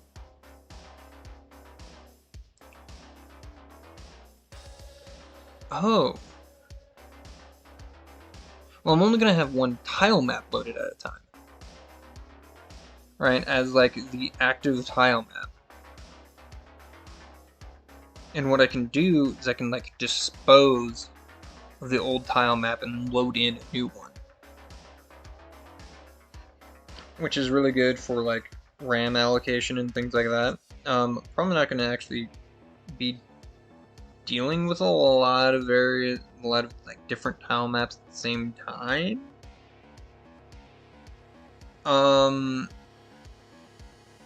But I guess that'll be fine.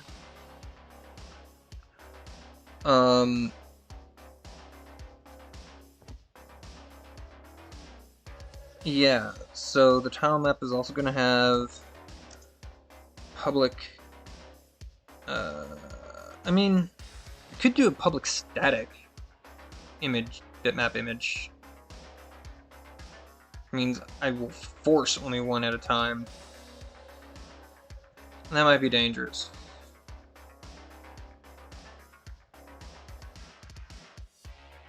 I think I'm going to continue on like this for now. So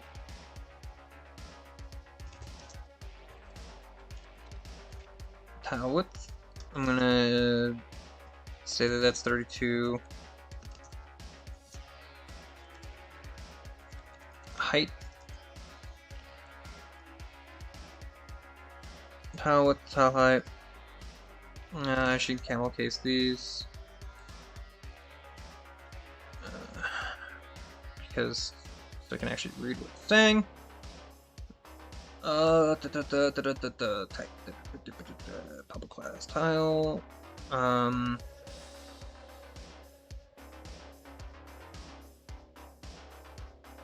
I can hold an array of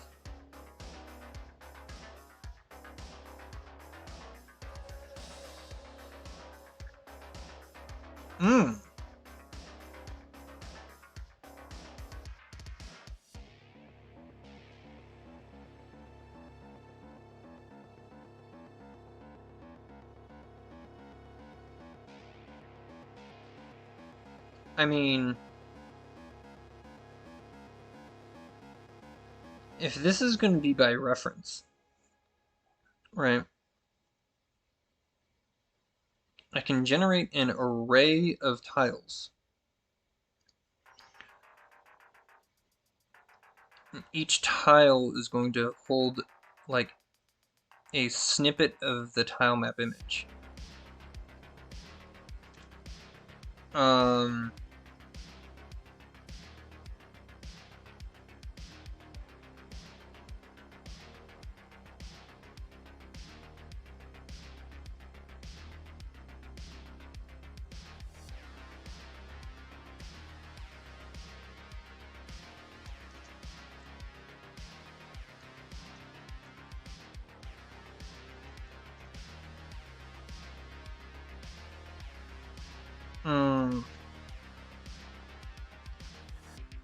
Okay, so I can have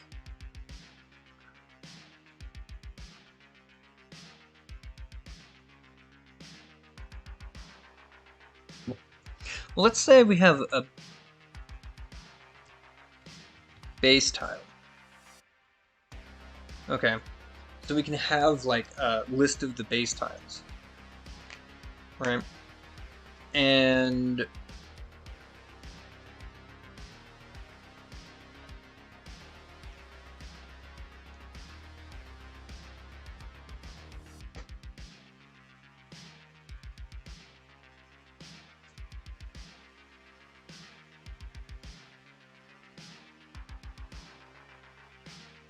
strange. Okay.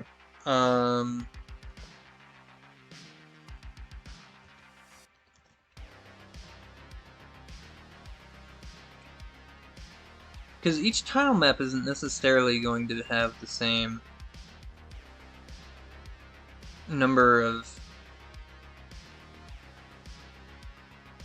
things. Like, it could be like any number of different things could be like the tile map, right?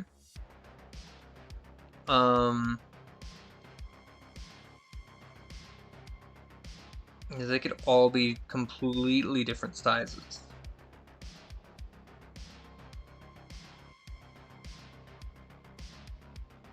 So having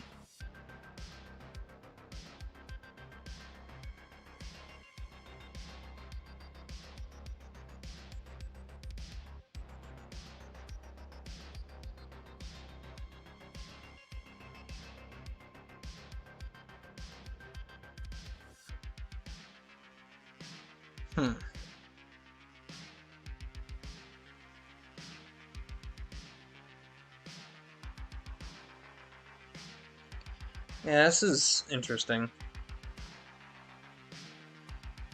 Because each tile map is going to be a little bit different, you know. Alright, I'll see you when you get back.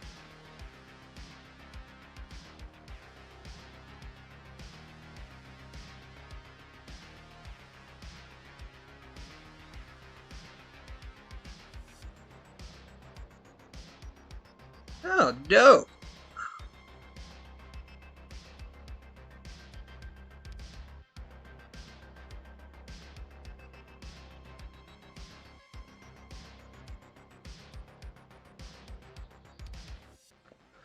Okay.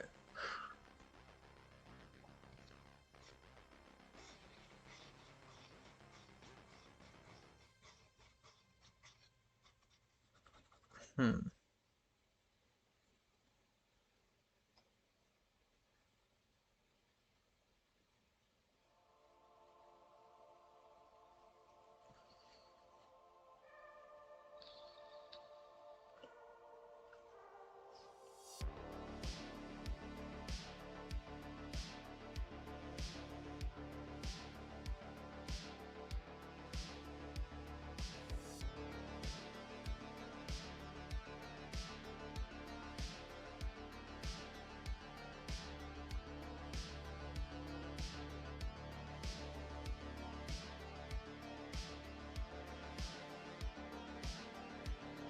Hmm.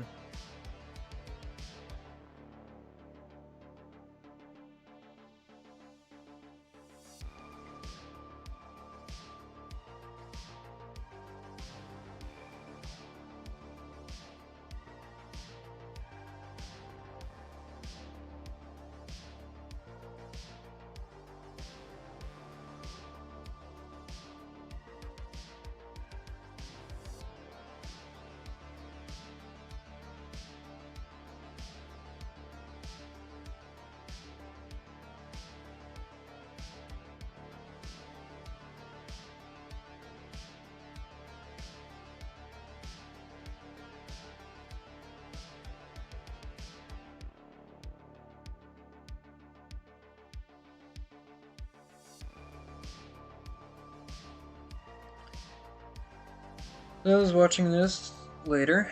I'm just going through and taking a look at some things. Okay, so there is an alpha channel on those. So each one is the 32 by 32. Oh, that's neat.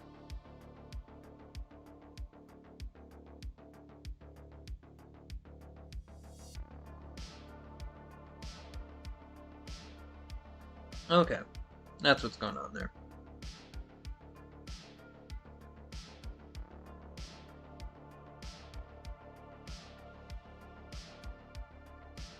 Hmm.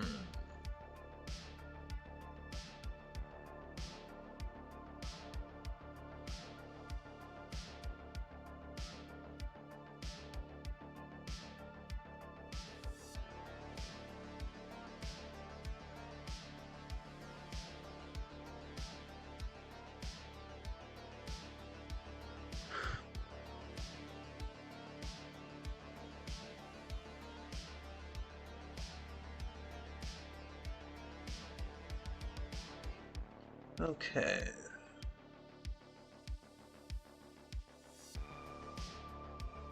$221? Okay. Oh, so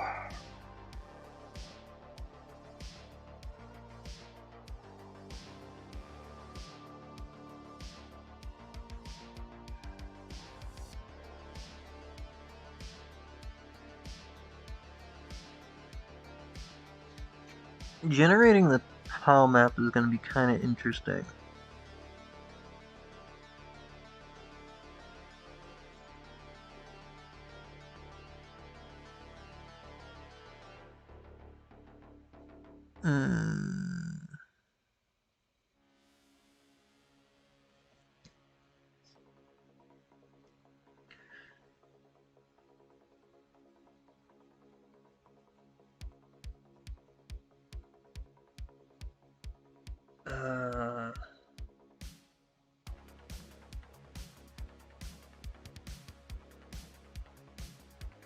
There's no just... Oh, there are.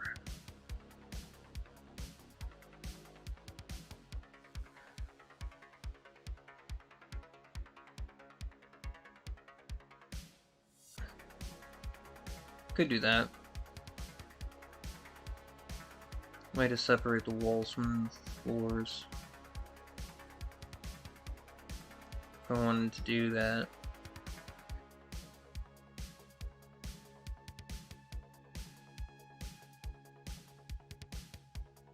I can overlay, so there is some alpha in there.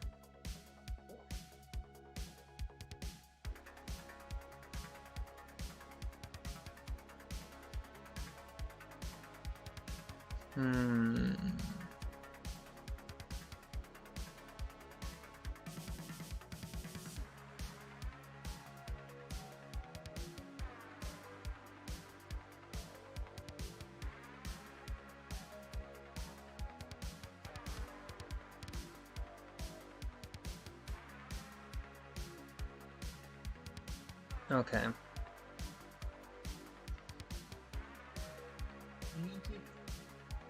gonna get up and then pee real quick.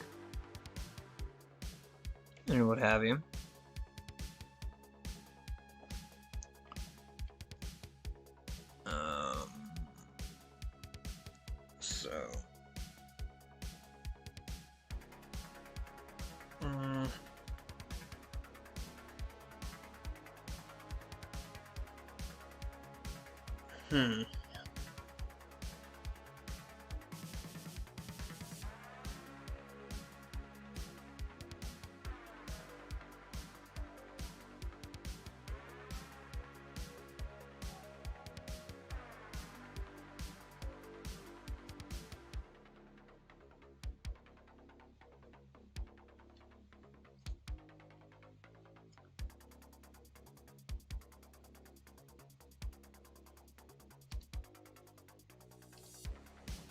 Okay. Yeah, I guess that's some technology. Okay, so I need to figure out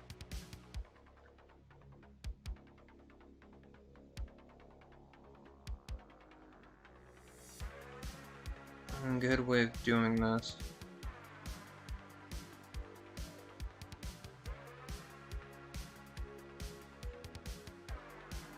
Okay, so I have the base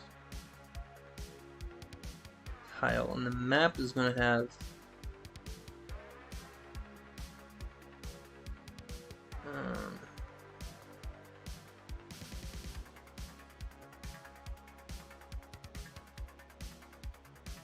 okay, so I don't need that anymore. I'm pretty much done with that one.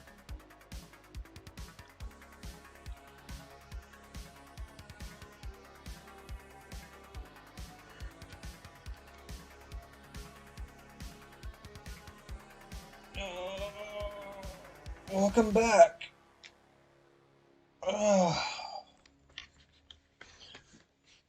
You didn't miss anything. Okay, so we're gonna have the base tile.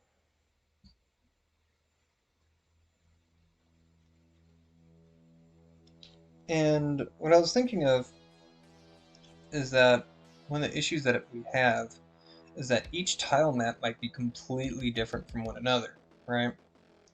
So I can't guarantee that every tile map is going to be in the same format.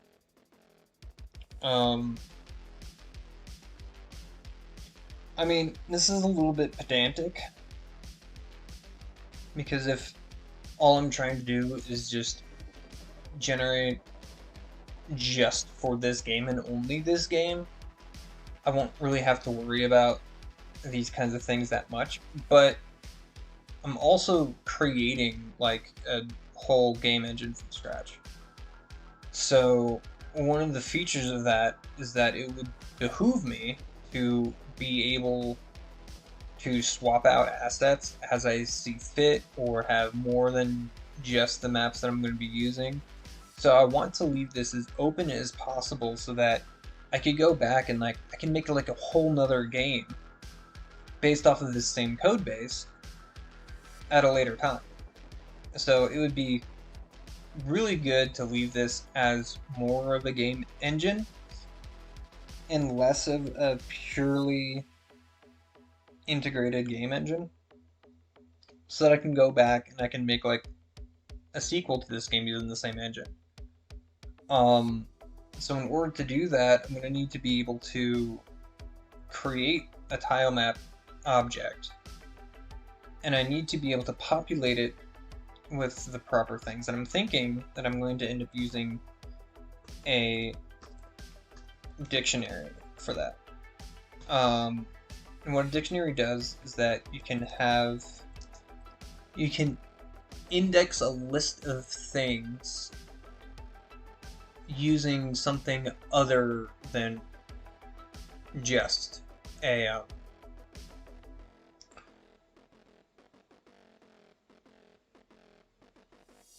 okay, so yeah, so basically I'm just trying to figure out a way to conveniently create tile maps in a way that I can have that later on, if I want to make like a second game, I can just load up the same project basically and like create a whole nother game based off of the same code base. So I'm trying to figure out like a convenient way of populating the tile map with information, because what I want to do is I want to have like a list of the base tiles, right? And then I can effectively just kind of reference those tiles later on in a convenient way without having to use like harsh indices.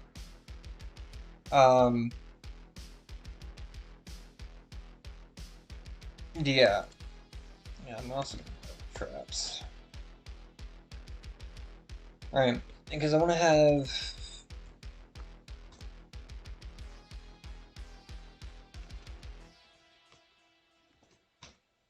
base tile,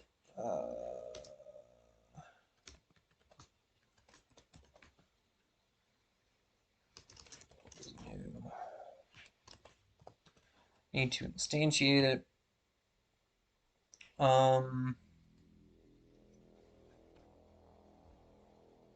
Do I need to do that there? So,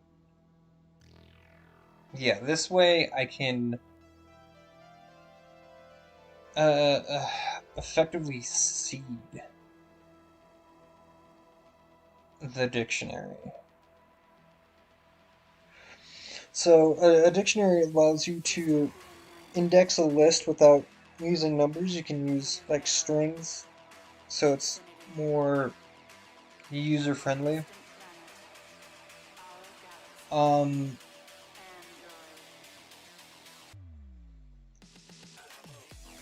And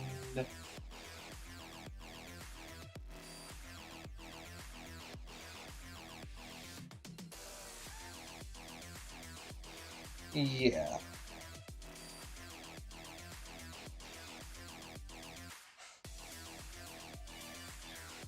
Okay.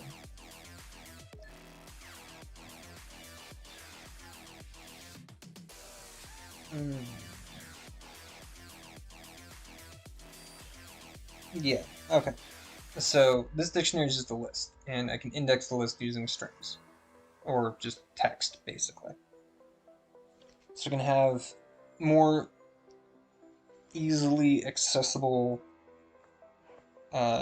base tiles, and I'm going to end up effectively referencing the base tile, that list of base tiles, to like populate the whole thing. And the dungeon is going to have that. So we don't need any more of this vector stuff. It also behooves me to have int vectors, but I don't really care enough about that. Okay,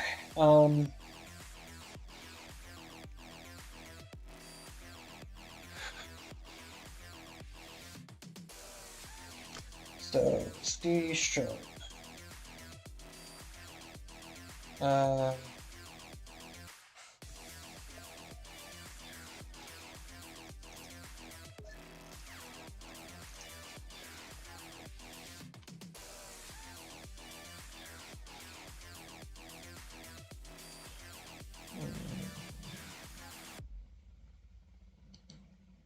What does clone do?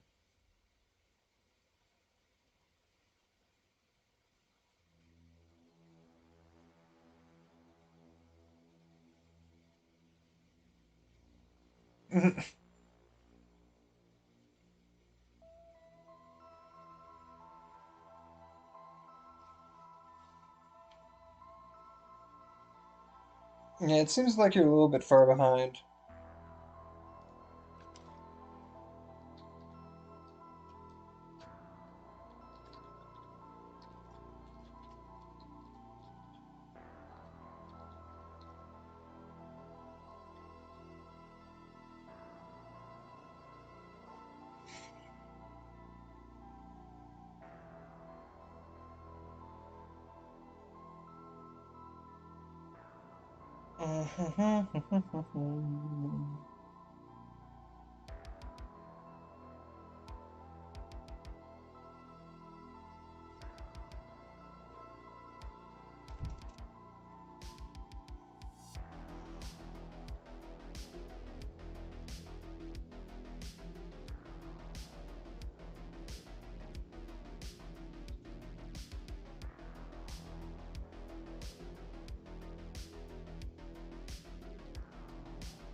Um.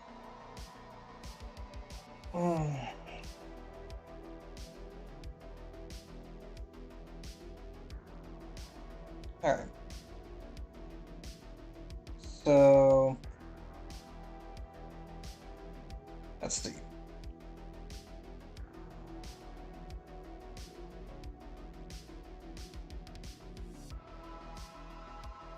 Yeah.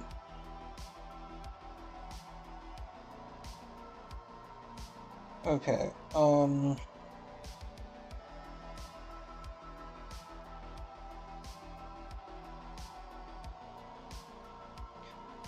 Okay, so base tile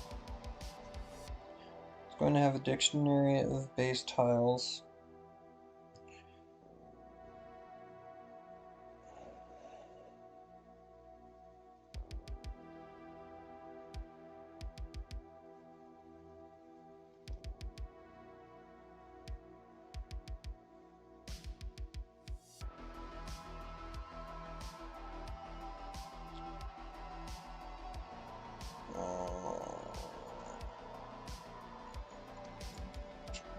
Crop.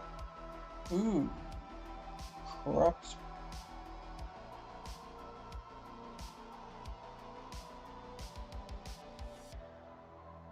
Okay, cropped bitmap.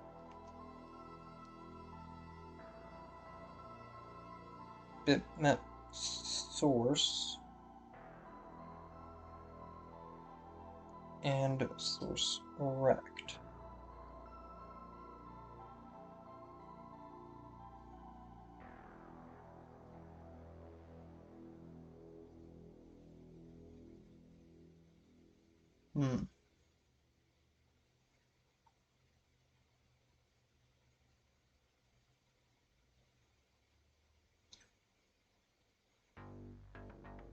Okay.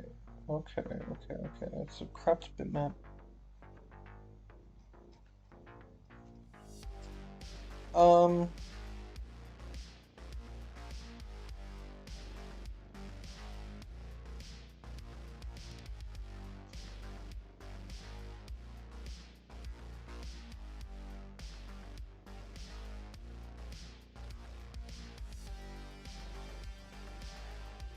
Okay, so if I'm...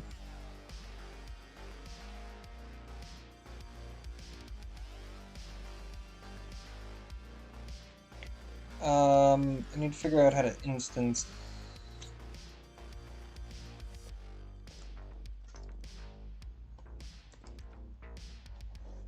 Right?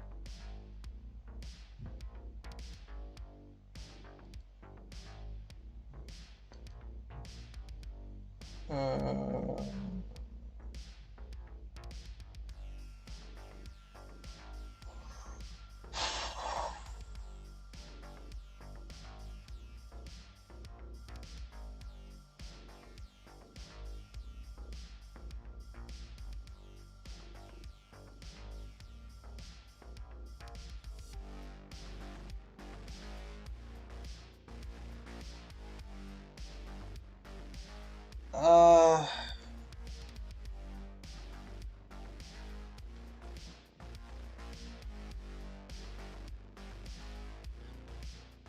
Mm.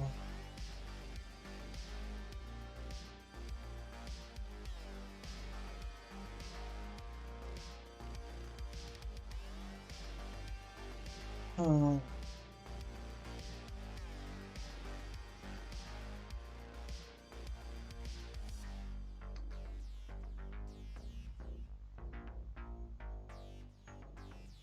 Okay, so...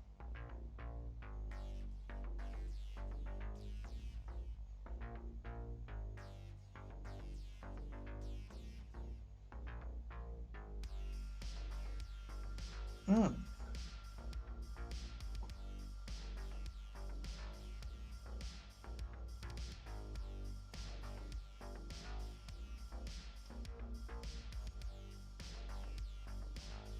Um...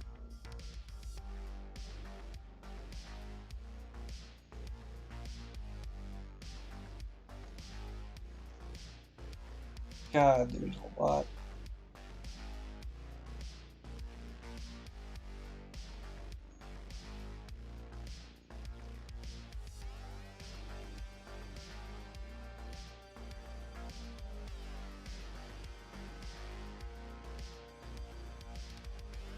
Okay.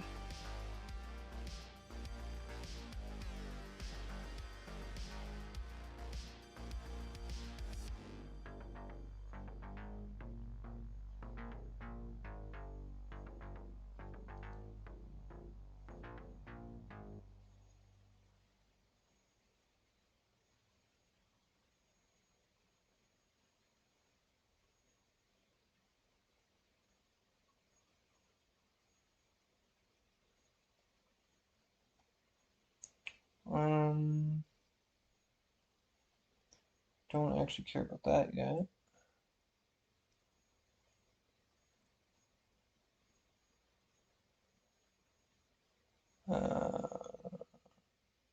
That's not useful. Yes, I'm still watching.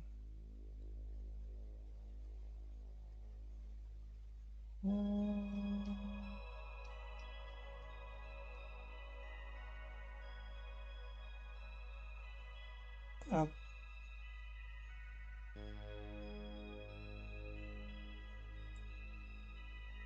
okay. Um.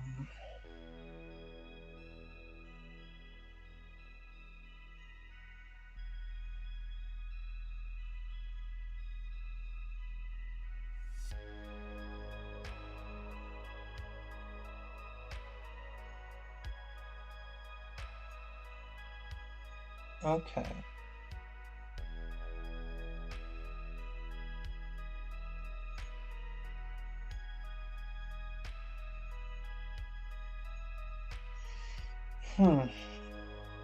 Okay.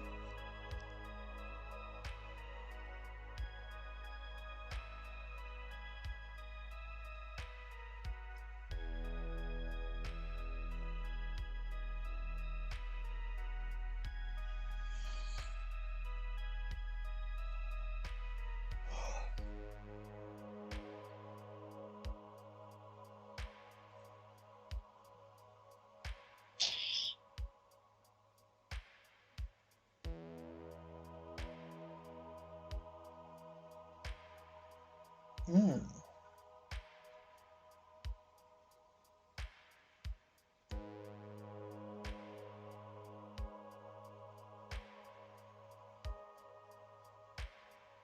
Okay.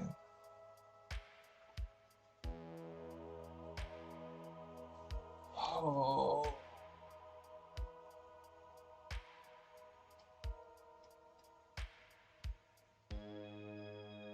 Mm. Okay, this is interesting.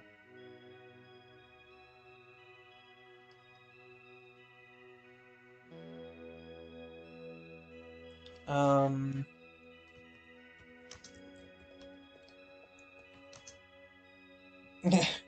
Yeah, I mean, I've been up all night, so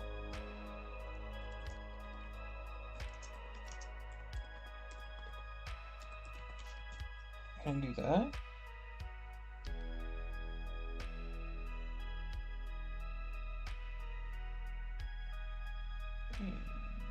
Ooh. Yes, that's probably it.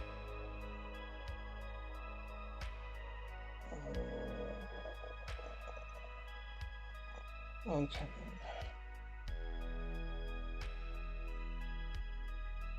Okay, okay.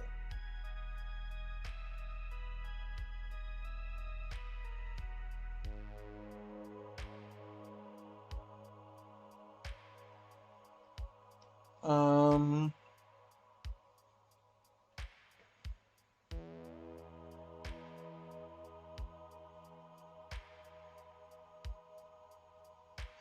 uses an image brush to paint the background of a canvas. So I could use an image brush.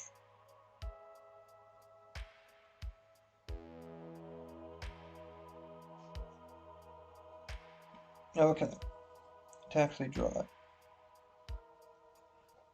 Um,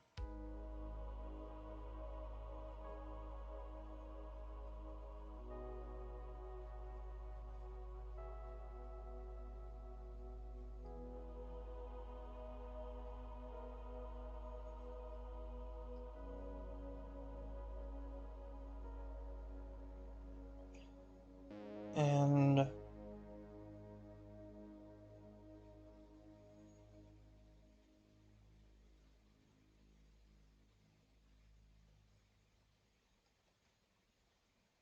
oh God.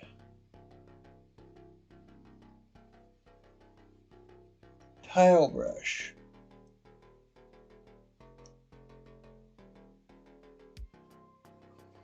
That's a great deal of control over how an area of image. Content tiles in the output area.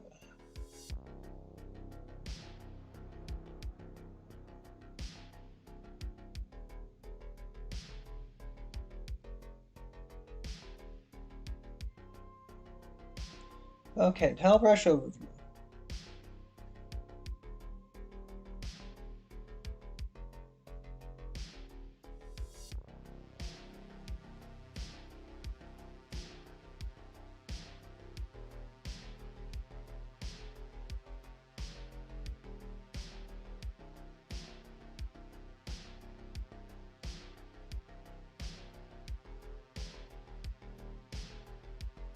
Okay.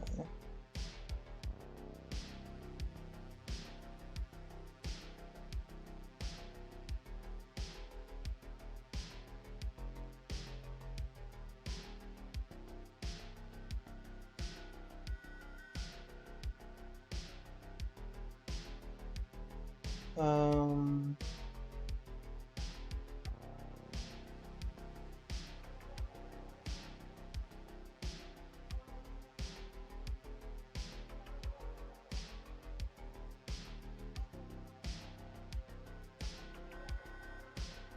mm, I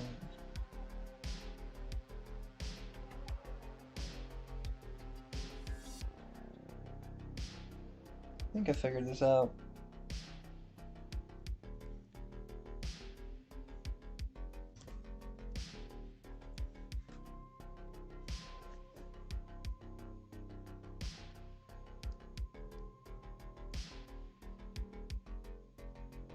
Okay.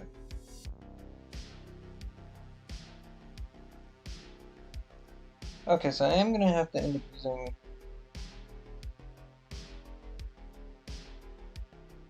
an image brush. Okay. So the base tile is actually going to hold a reference of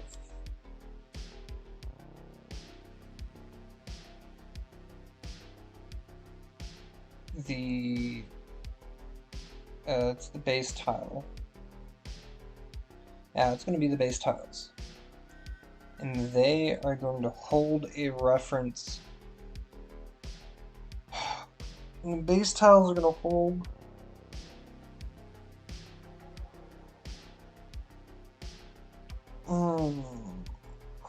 okay. Okay, so I think I figured it out. So, type equals type. The base tile is gonna be type. I don't know if I'm actually gonna use the type in the tile map.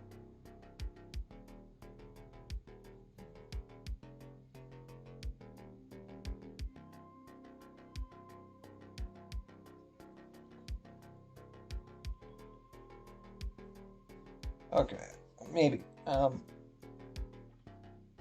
might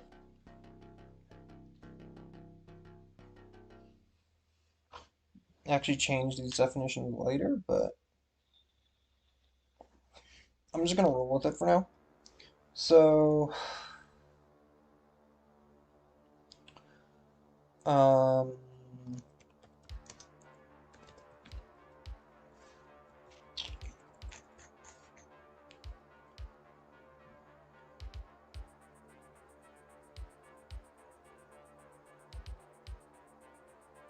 mm,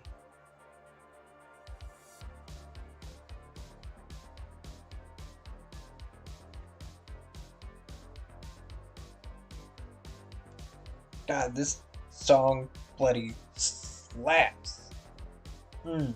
Yeah.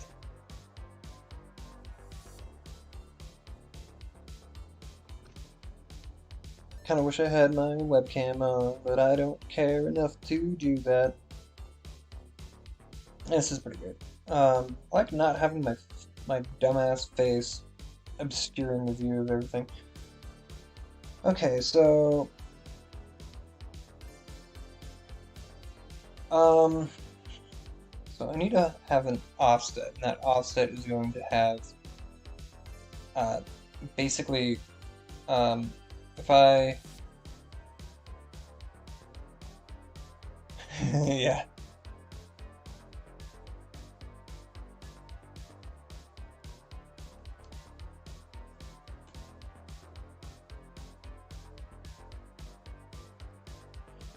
Okay, so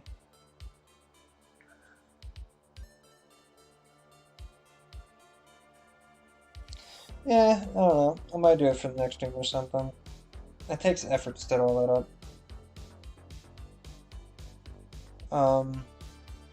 Alright.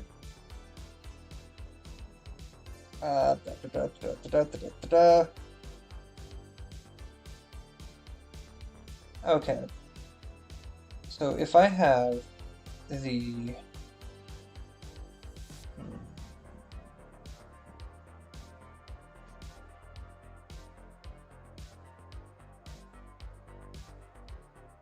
So what I need to do is I need to hold whatever the offset is going to be.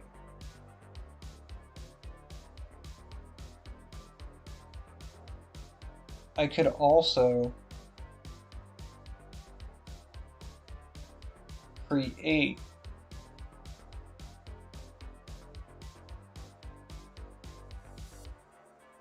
the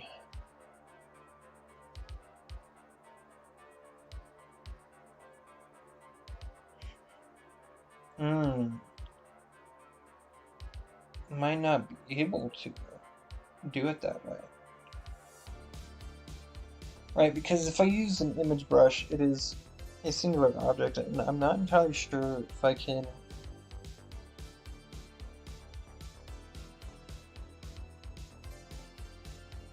have multiple.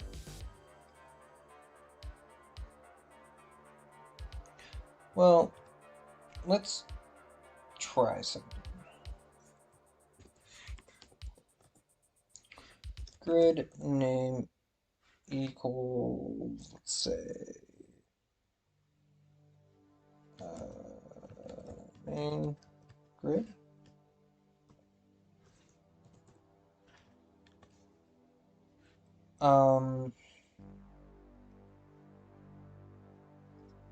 So on canvas loaded, what I'm going to say is main grid dot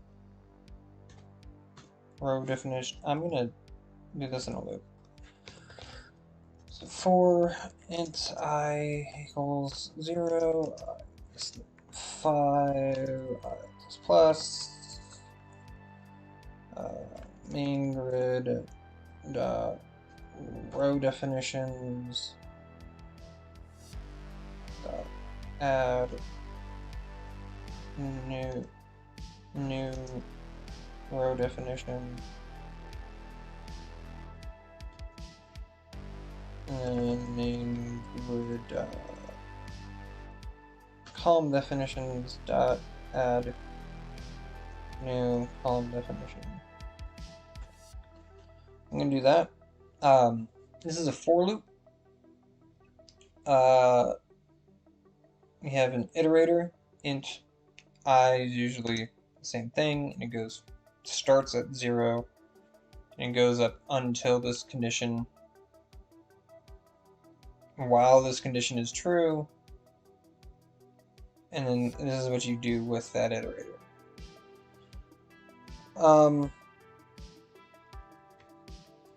So what I'm going to do is I'm going to say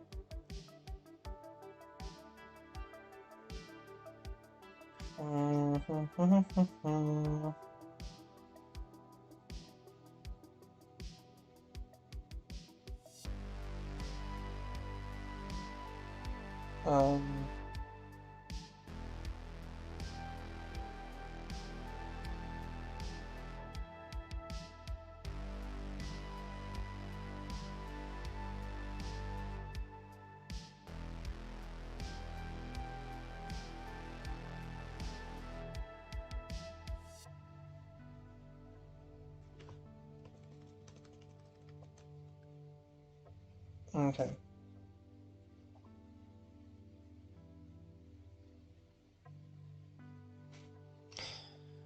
The fact that this particular thing has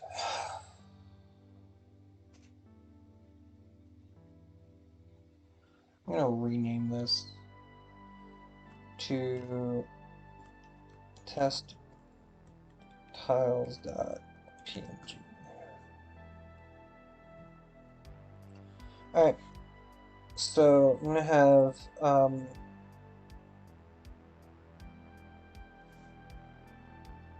what is this called again? Tile brush?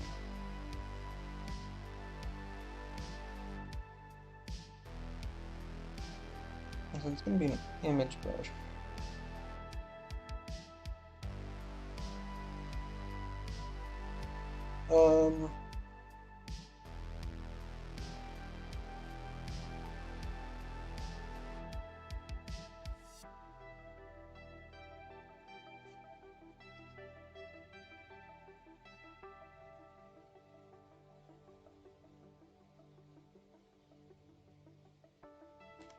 Russia's content. Okay. Oh, that was strange. Okay, so I'm gonna do none, I think? Yeah? We might be able to scale it later. I'm not entirely sure. Oh, we'll see. So, image brush, test image brush equals new image brush.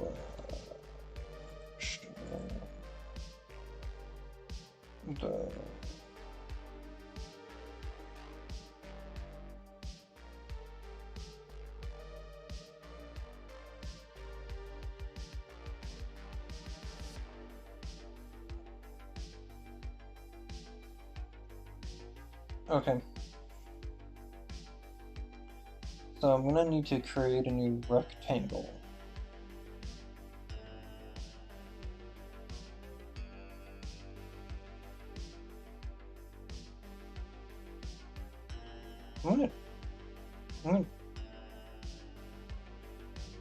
Yeah. I need to create a bunch of rectangles.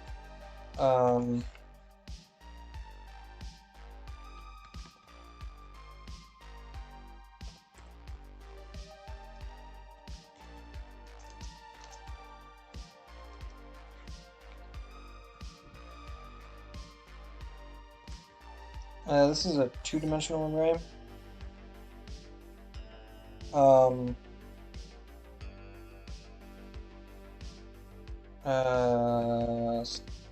IB dot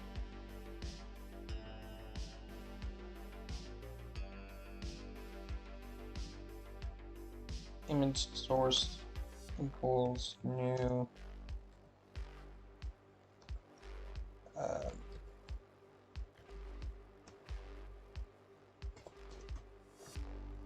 bitmap image new I'm just gonna paste that. I'm gonna say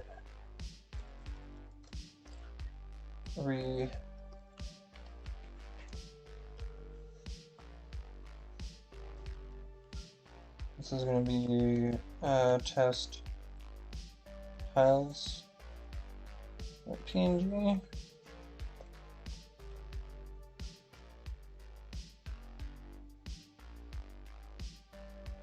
Hopefully that works.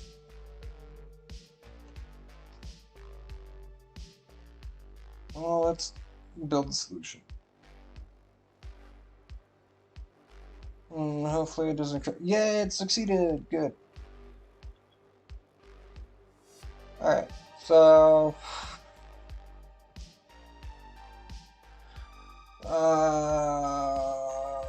Rectangles. The rectangles are going to be. Let's. Yeah. For each rectangle, rex, rex.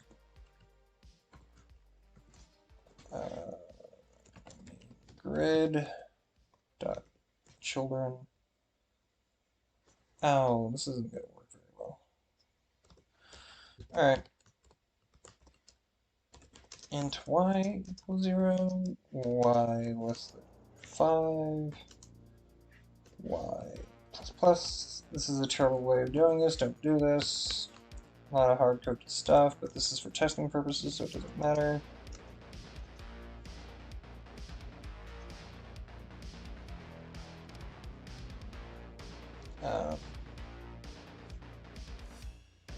I have y on the outside part, so it goes from the top left to the bottom right.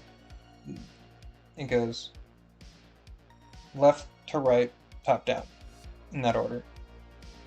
Because the inner for loop happens first, so one cycle of the inner for loop will happen, and the next cycle of the outer for loop will happen.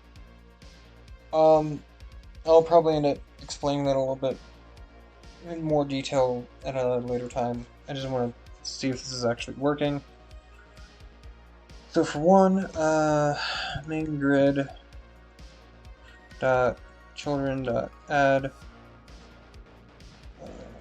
rex at x comma y, and then rex at x comma, oh wait, no, grid dot set row, which is going to be the y coordinate. So rex at index y equals y, comma y, and grid dot set column rex x comma y x column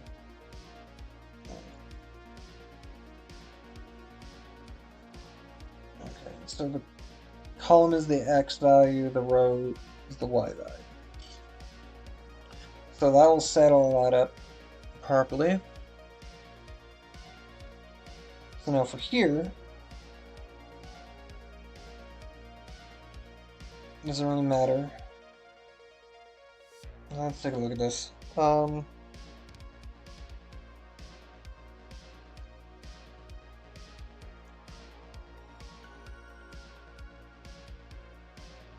In this case, it'd be a lot better if I hoist this.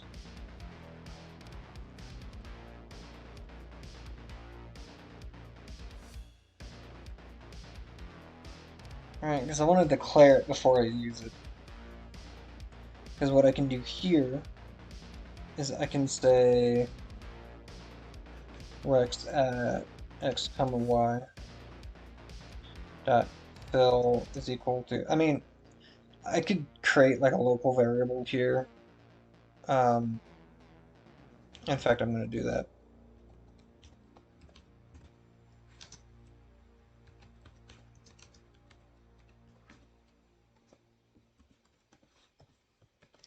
Is equal to that, and then I can say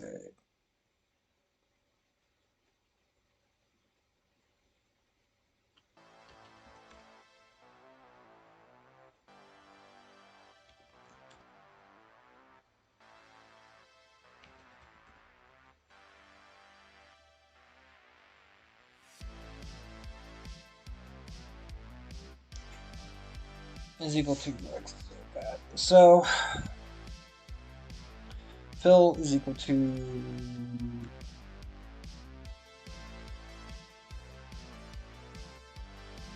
test IB.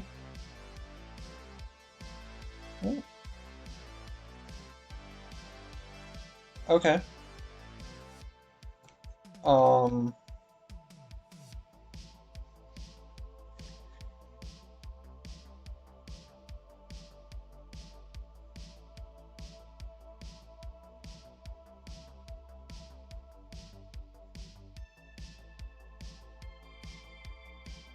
Okay,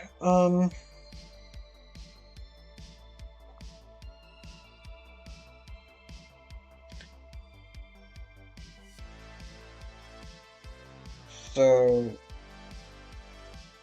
that, okay, viewport,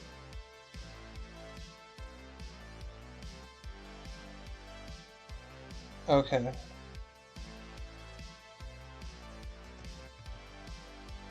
Okay. So I'll do that here. IB dot viewport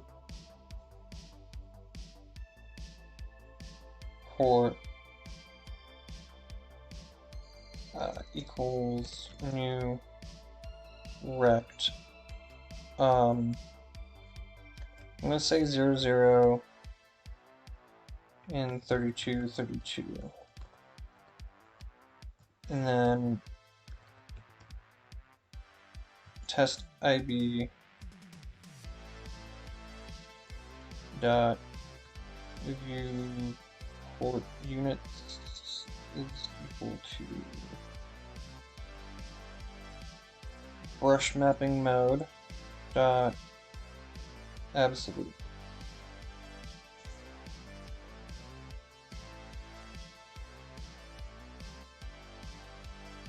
Is that just gonna work first try? Well, we'll find out.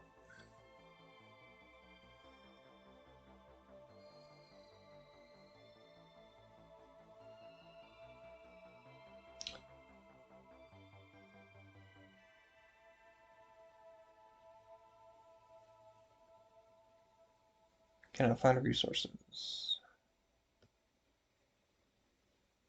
What do you mean cannot find resources?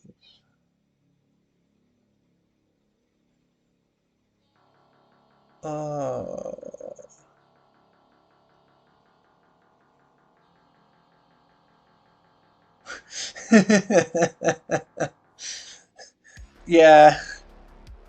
Welcome to programming.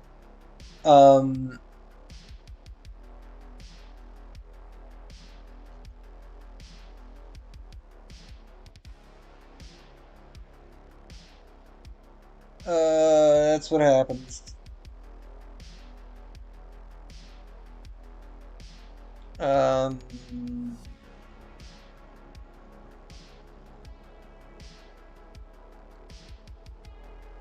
Know what I did?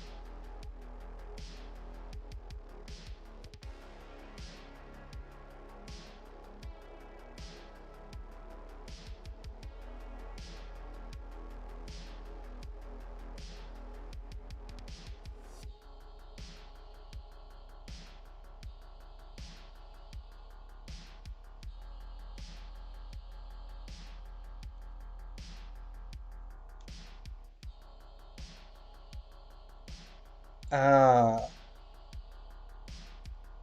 Okay,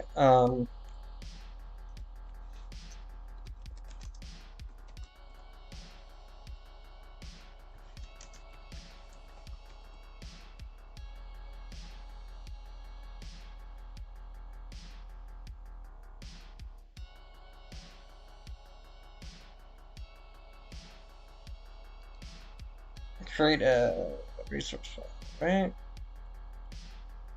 No.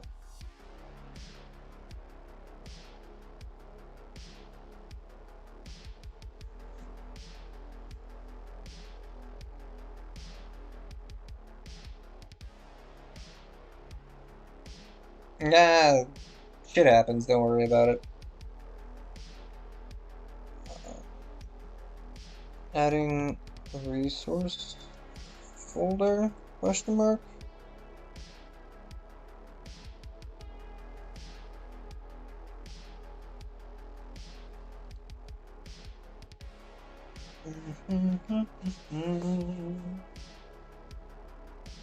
Oh, good God, could you have picked a worse font?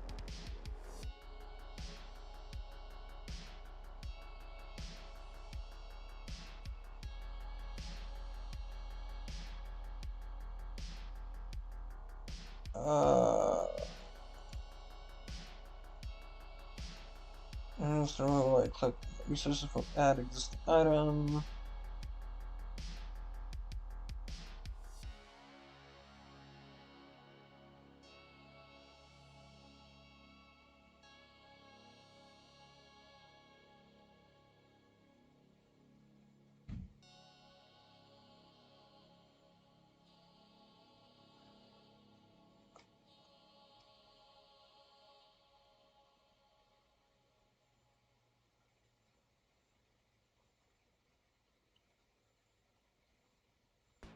Add new item.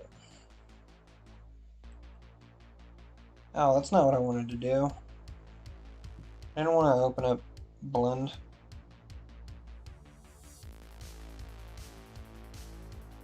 Oh.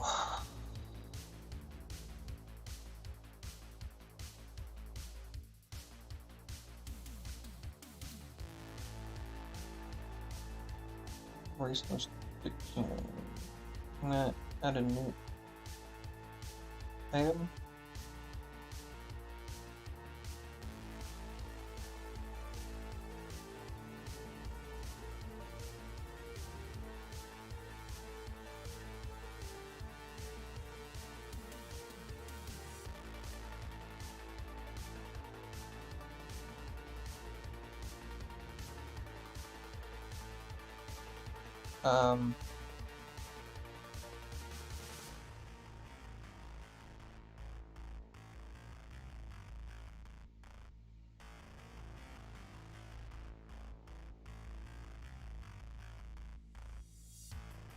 Oh.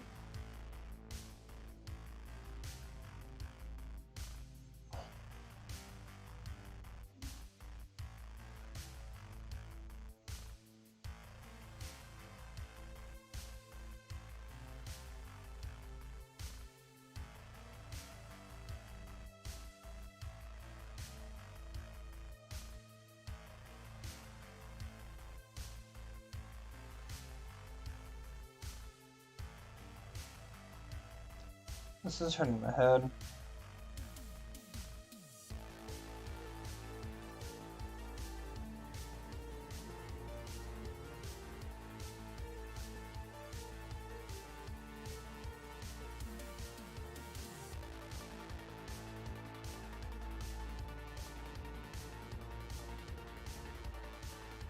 Oh, God.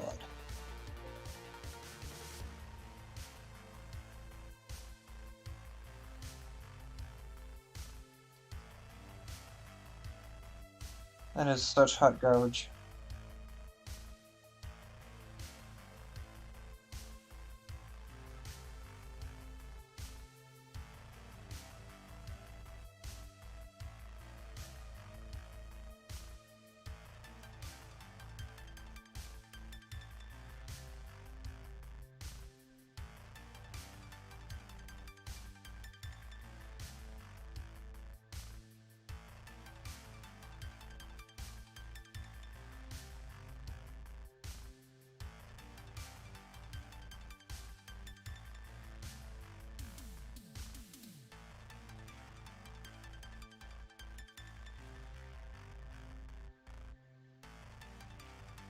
Okay.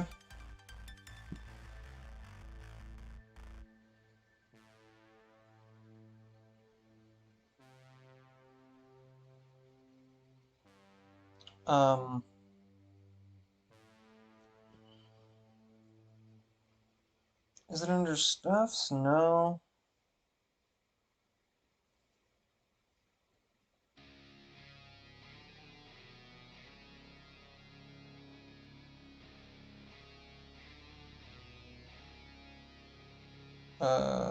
Where are my stuff? Oh, God, where is this actually at?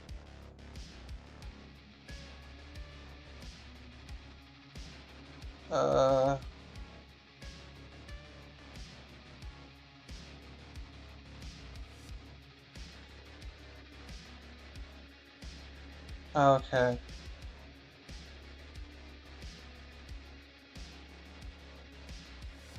Alright, well, I'm gonna do that.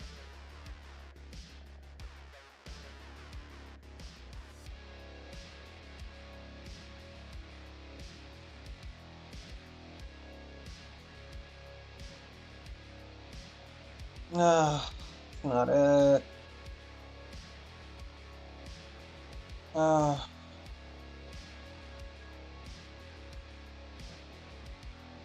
oh.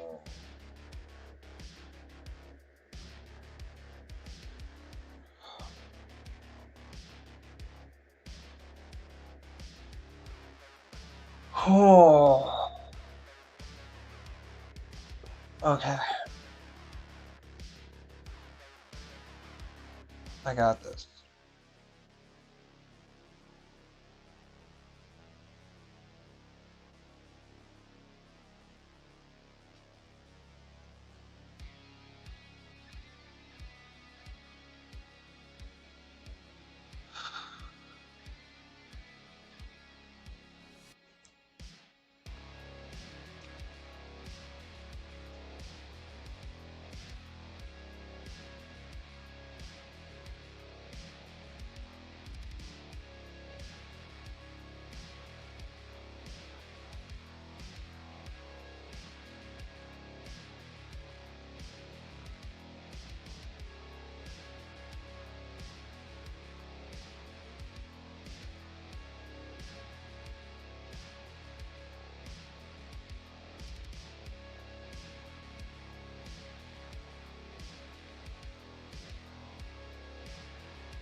Hmm.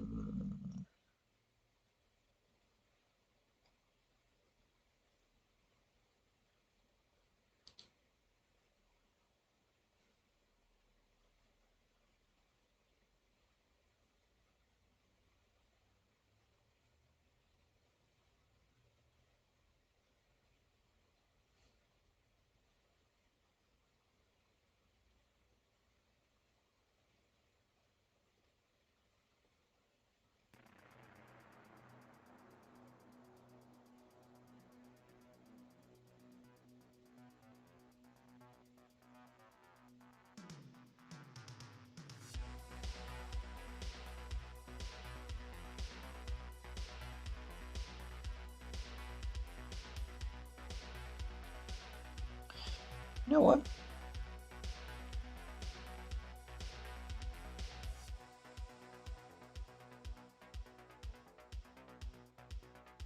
I'm just gonna do that.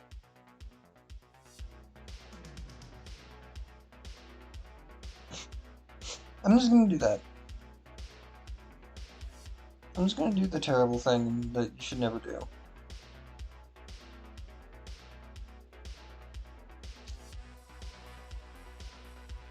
Okay?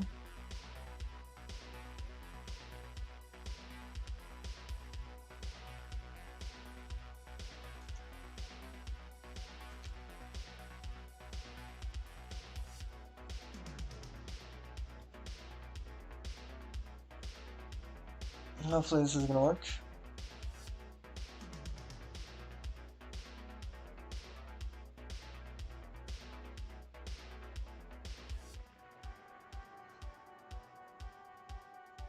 What?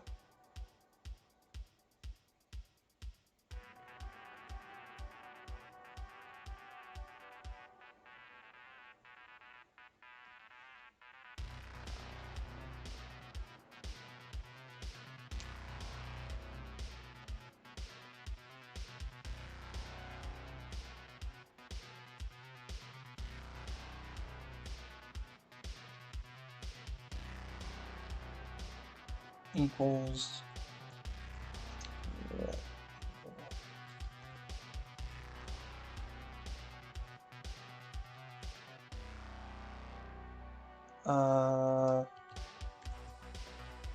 at x comma y.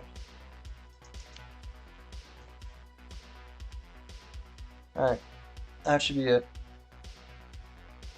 Yeah, no, I'm being terrible. What happened? What? I said relative, did I not?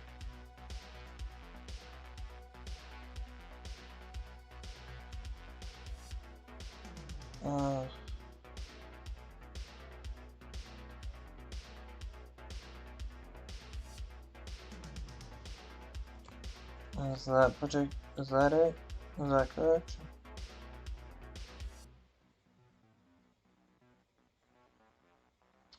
Okay.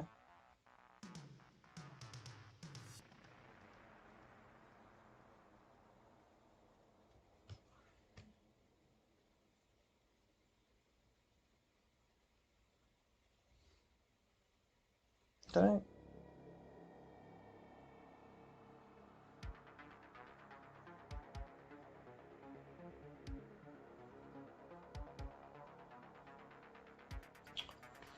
Ah.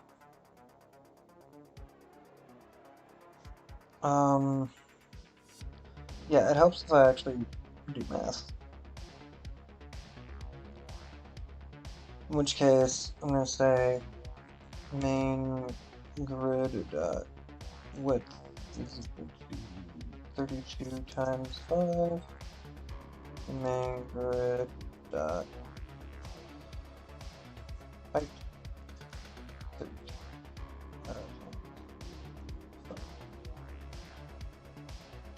Alright, that should be fine.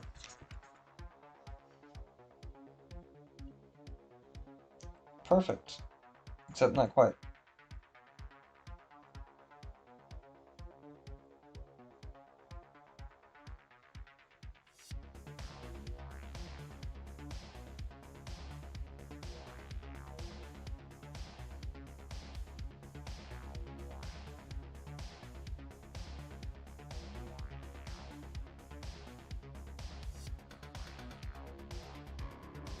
Oh.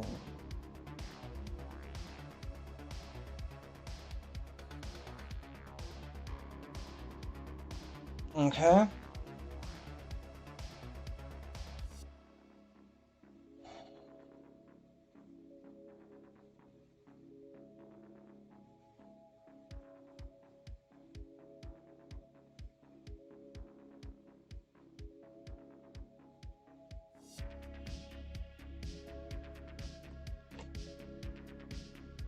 Here's no order matters.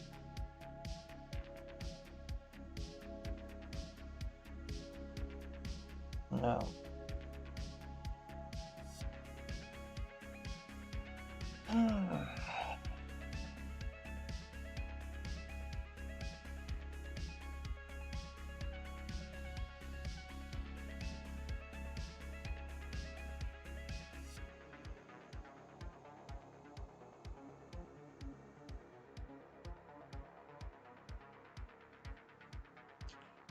What happens if...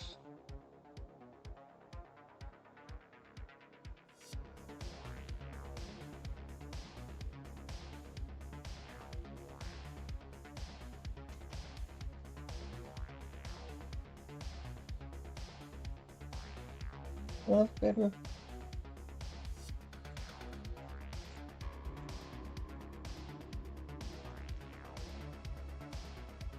More debugging.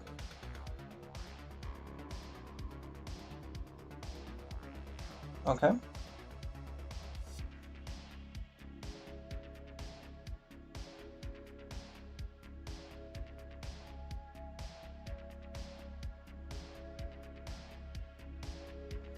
Okay, Oh.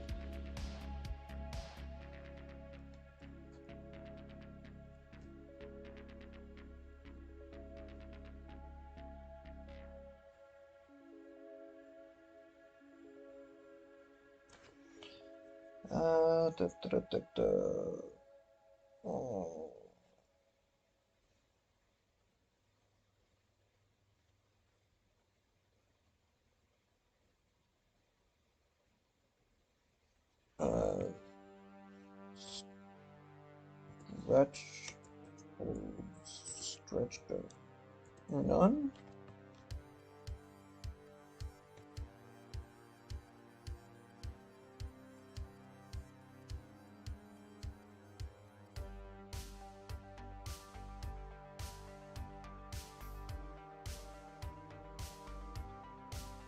Interesting.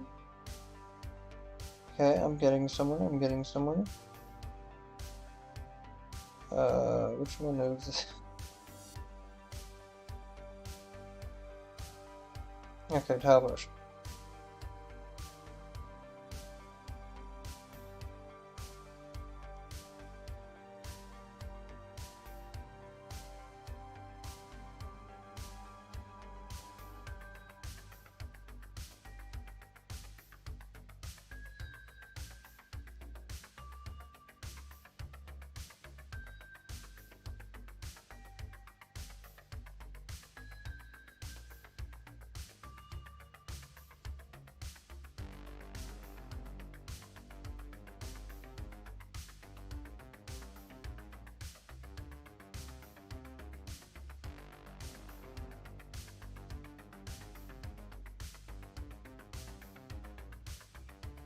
Okay.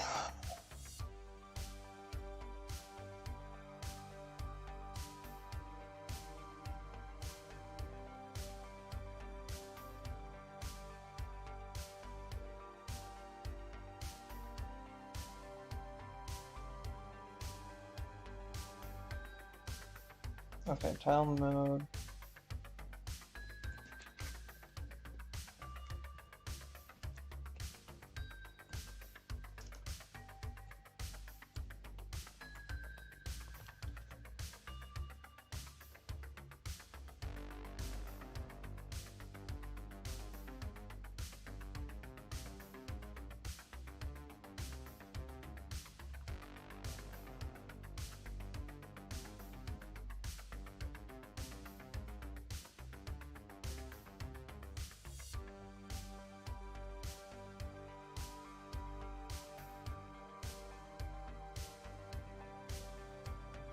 Uh-huh.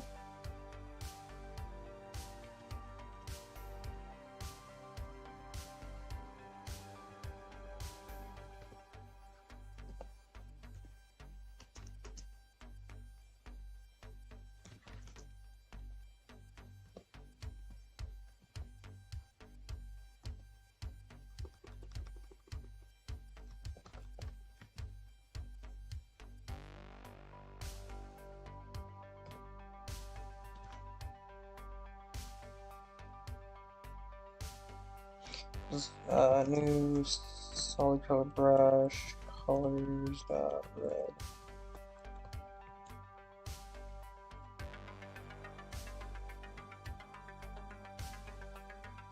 Okay. It is filling that. For some reason, it's not finding it.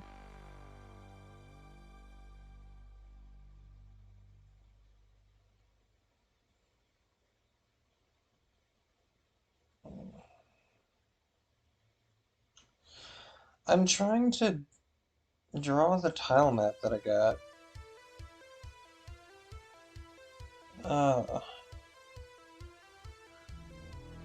It's not working.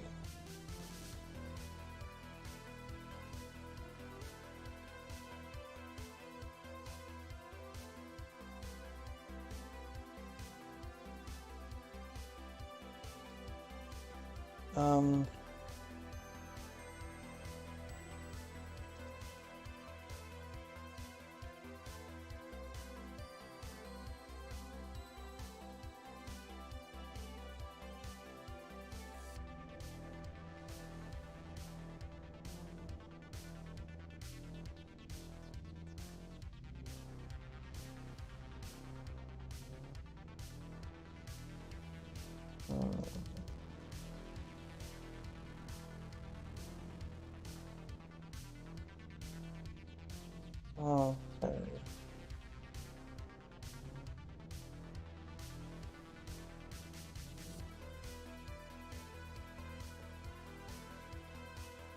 Let's just do some opacity. See what happens. Okay. So the opacity should be 1.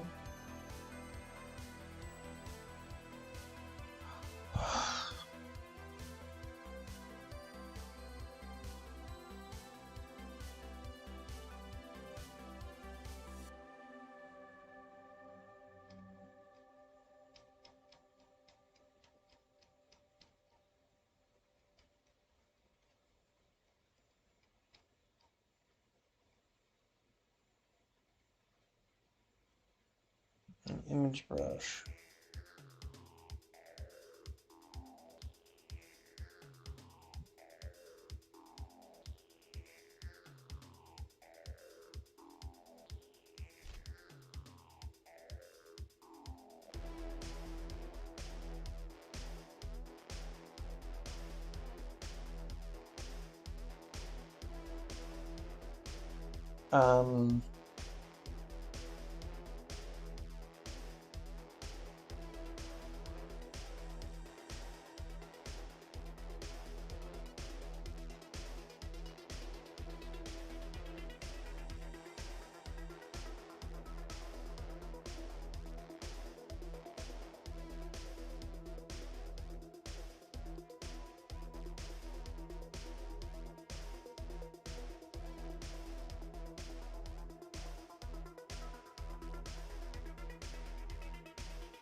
Oh. View.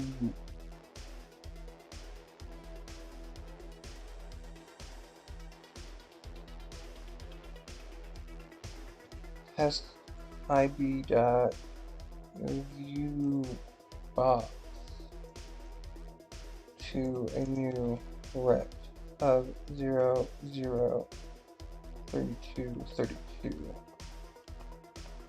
And then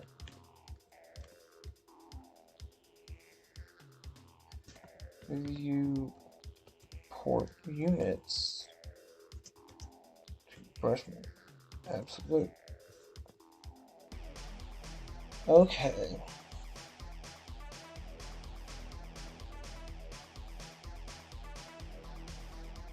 Ah, there we go, it works. Okay.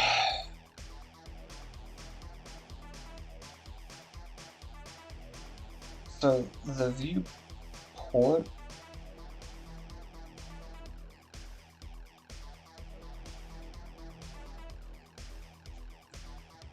okay, so the viewport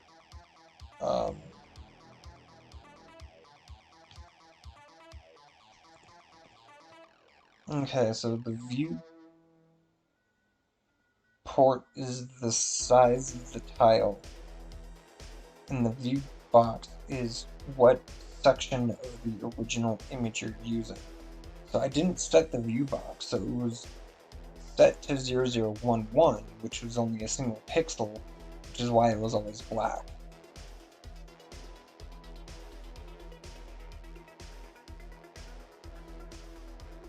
Okay.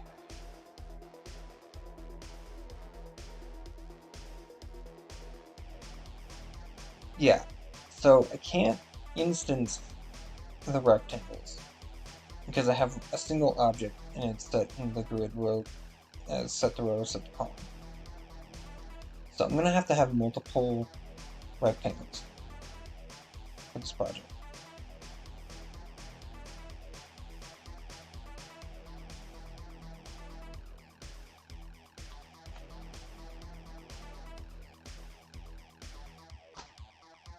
Cool.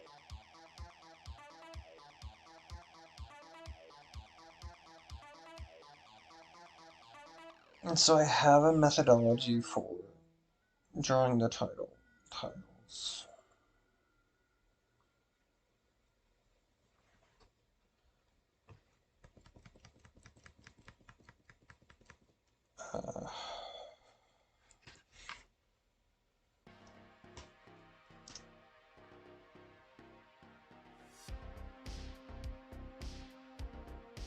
Um,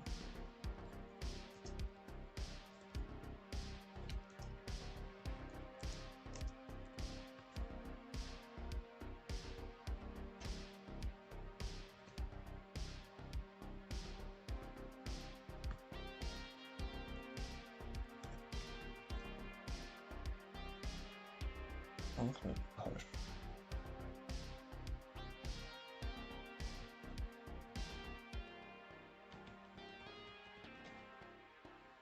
Oh. God, this is a colossal pain in the butt.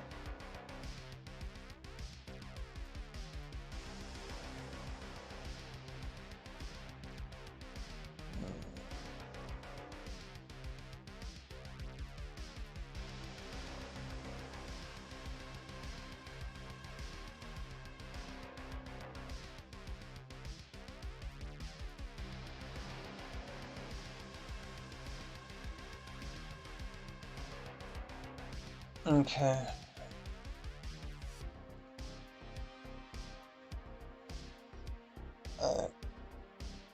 I think that's enough of this, maybe. I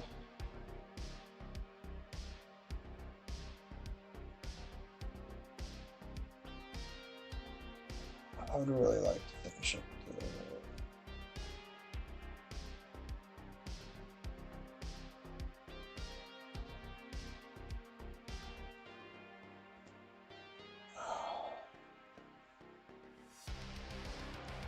Okay.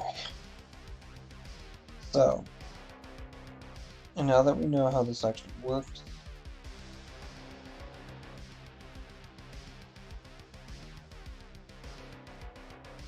so we have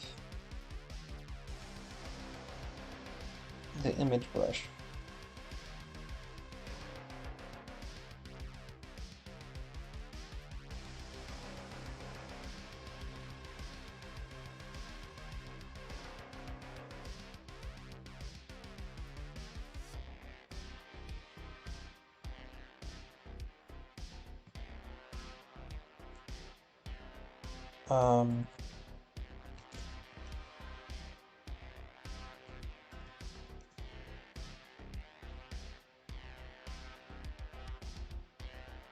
Using media.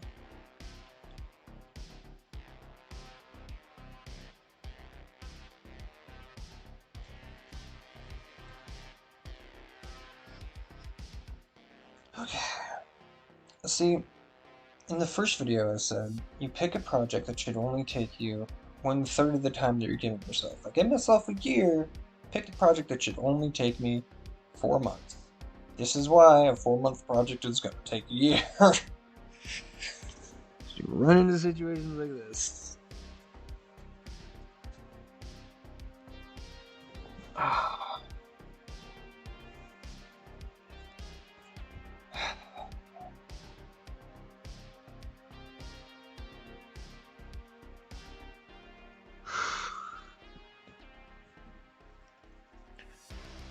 This is why.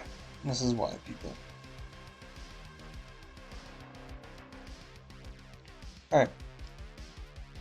So, also, whenever you're coding, test often. Debug often. Save often. Commit often. Push often. Well, when you're having a GitHub, when you're doing a Git repository, you want to push your changes whenever you make a major advancement. So, the last one, I committed it.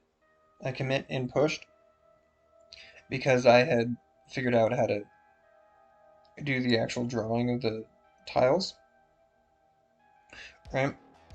So, because of that, I wanted to be able to, if I totally ruin my code, I can always fall back on that state. And also in the comments, I have the to-do in the comments for, like, this next series of commits. I mean, it would be better if I had, like, an update 4 point whatever. I don't care that much. And then I have the completed, so that when I go through the comments, I can take a look at what was done, so I know at what point I'm going for. Because if you don't do that, you just have stupid comments on your commits, then you end up having to go through the git changes and infer what it is that you changed. And if you commit your GitHub, your repository commitments too infrequently, then you have massive gaps in your pushes. So if things go sideways and you're trying to fall back to a previous version, it can be a colossal pain in the neck. And I know this from experience. You want to commit during major keystones in your development. So, yeah. I'm not going to go into a full how to set up Git or anything like that in Visual Studio. There's plenty of tutorials on that. You can look that up yourself. That's what Google is for. But I am going to tell you how to properly take care of your own commitments and things like that. So, do keep that in mind. It's important. Hopefully I won't need to show you why that's important. But yeah, and also you should have multiple branches and things like that. But if it's only you, then it literally doesn't matter. We have the type. We have the type we want to have. Essentially, actually, we could just make that a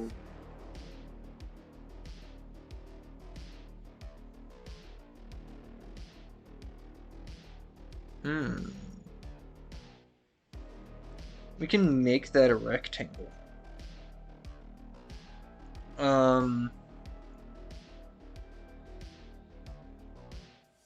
Right. We can either store it as a rectangle,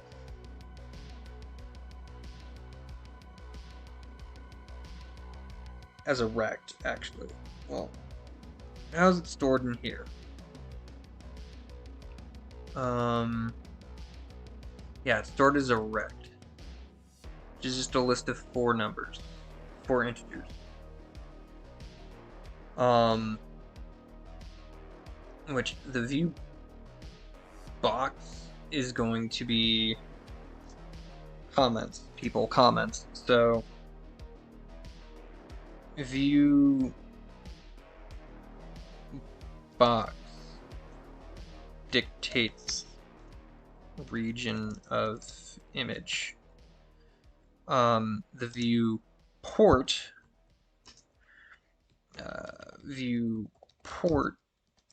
dictates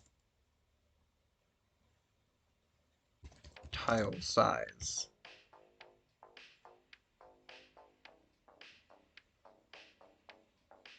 Right? So when we're doing a tile map, right, the map is going to dictate. Oh God, we should have an options class. I'm gonna add that to this class. And the options class is gonna have to be serializable.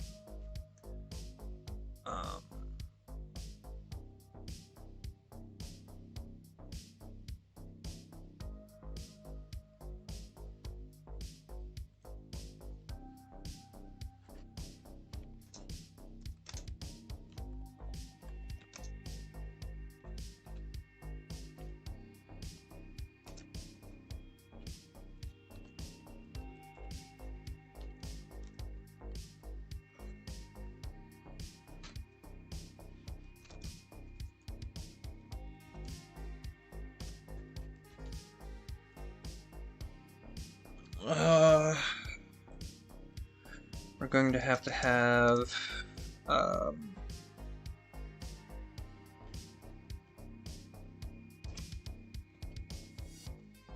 zoom. It's never too early to think about accessibility, because I don't know how, like, I have no idea how big. Oh, ooh, this is gonna be nice. Like, I have no idea how big or small the player's screen is gonna be. Like, they could have like a 12-inch 4K monitor. So if the whole screen is like 480 pixels by, like, if it's like 680 by 460 or whatever, you know, it's gonna look like a postage stamp. You know, it's gonna be tiny on the screen. They're not gonna be able to see anything. So I want to have options to be able to scale it. So while it might look good to me on my screen, it might look terrible on someone else's screen. So I'm gonna have to keep that in mind, which is another reason why I want to have the NPCs. That's right. It's in anime style graphics, full portraits for interactions. And that's going to be in vector graphics. That's why that's going to be vector graphics, because that's infinitely scalable. Collapse the aesthetics. I can collapse options class for now.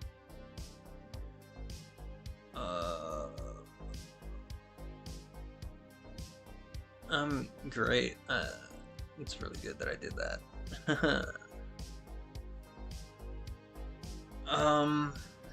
Okay.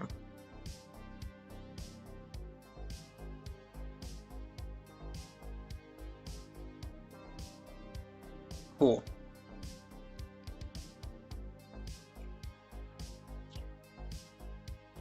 So the map is going to define the grid.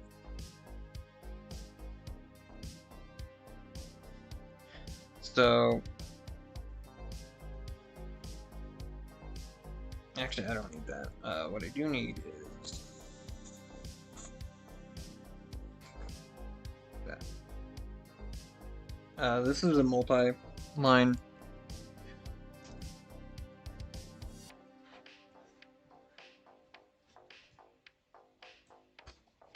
So this is going to be a notes section.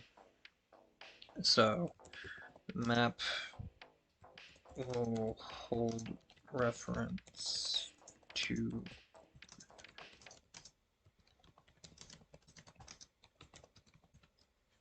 as drawn to the canvas. I'm going to do that. All right. So we're going to have again, this is terrible, don't do this, but you know, whatever. Public grid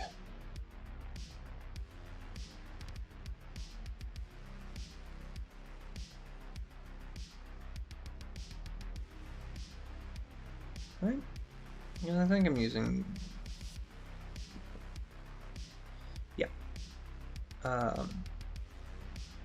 grid map grid.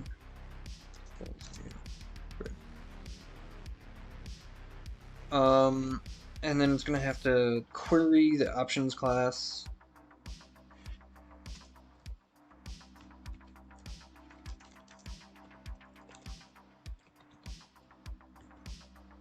And query the options class. Let's go into here, because that's another thing that we're gonna have to do.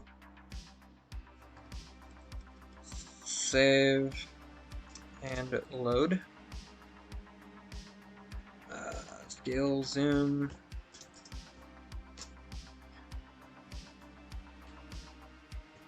Queryable. Because we have to query the options class for scale size.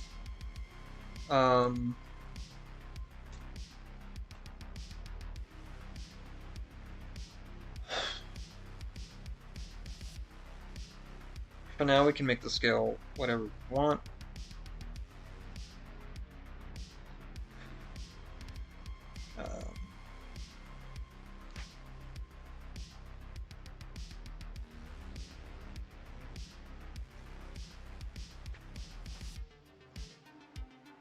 Tilemap. So the tilemap is going to have bitmap image.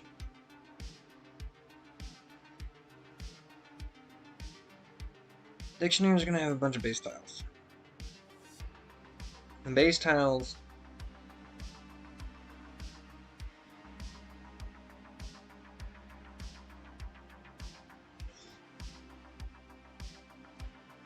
so base tiles is going to hold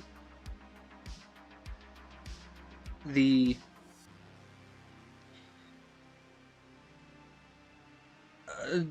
image brush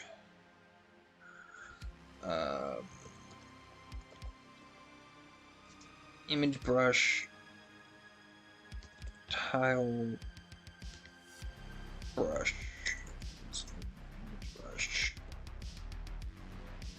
Okay. The image brush itself is going to have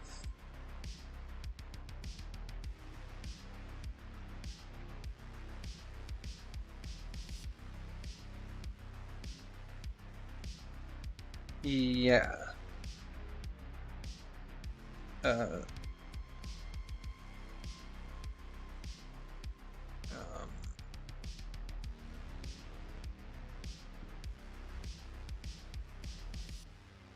Yeah.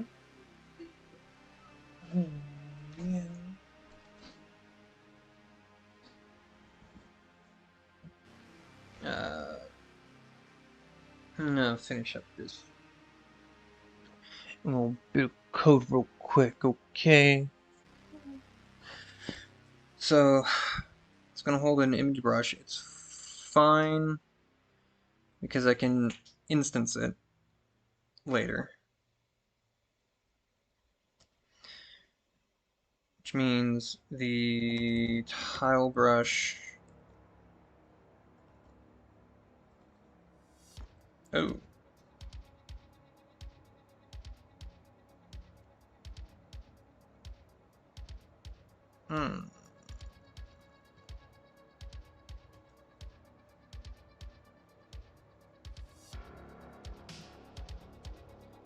T I brush.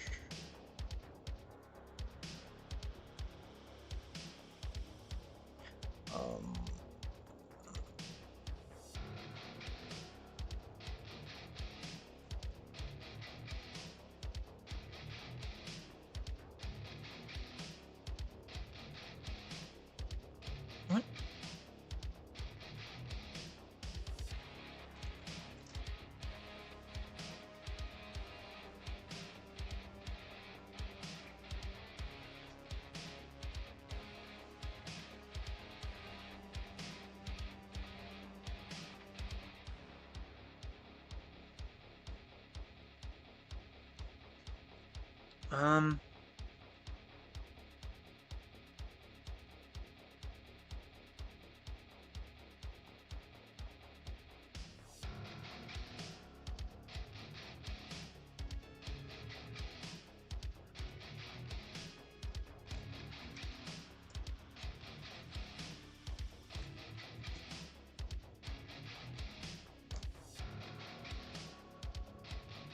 Hmm.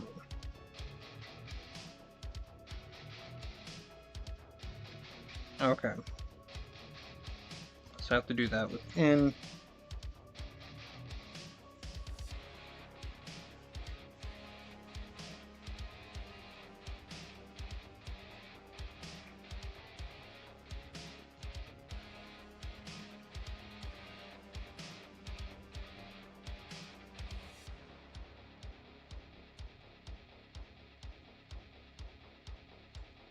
Uh,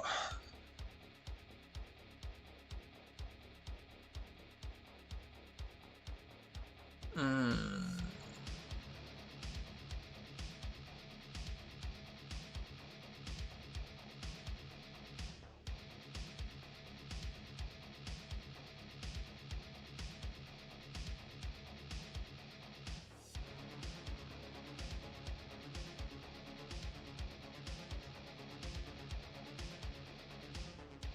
Interesting. So it's gonna have the image brush. It's gonna need to have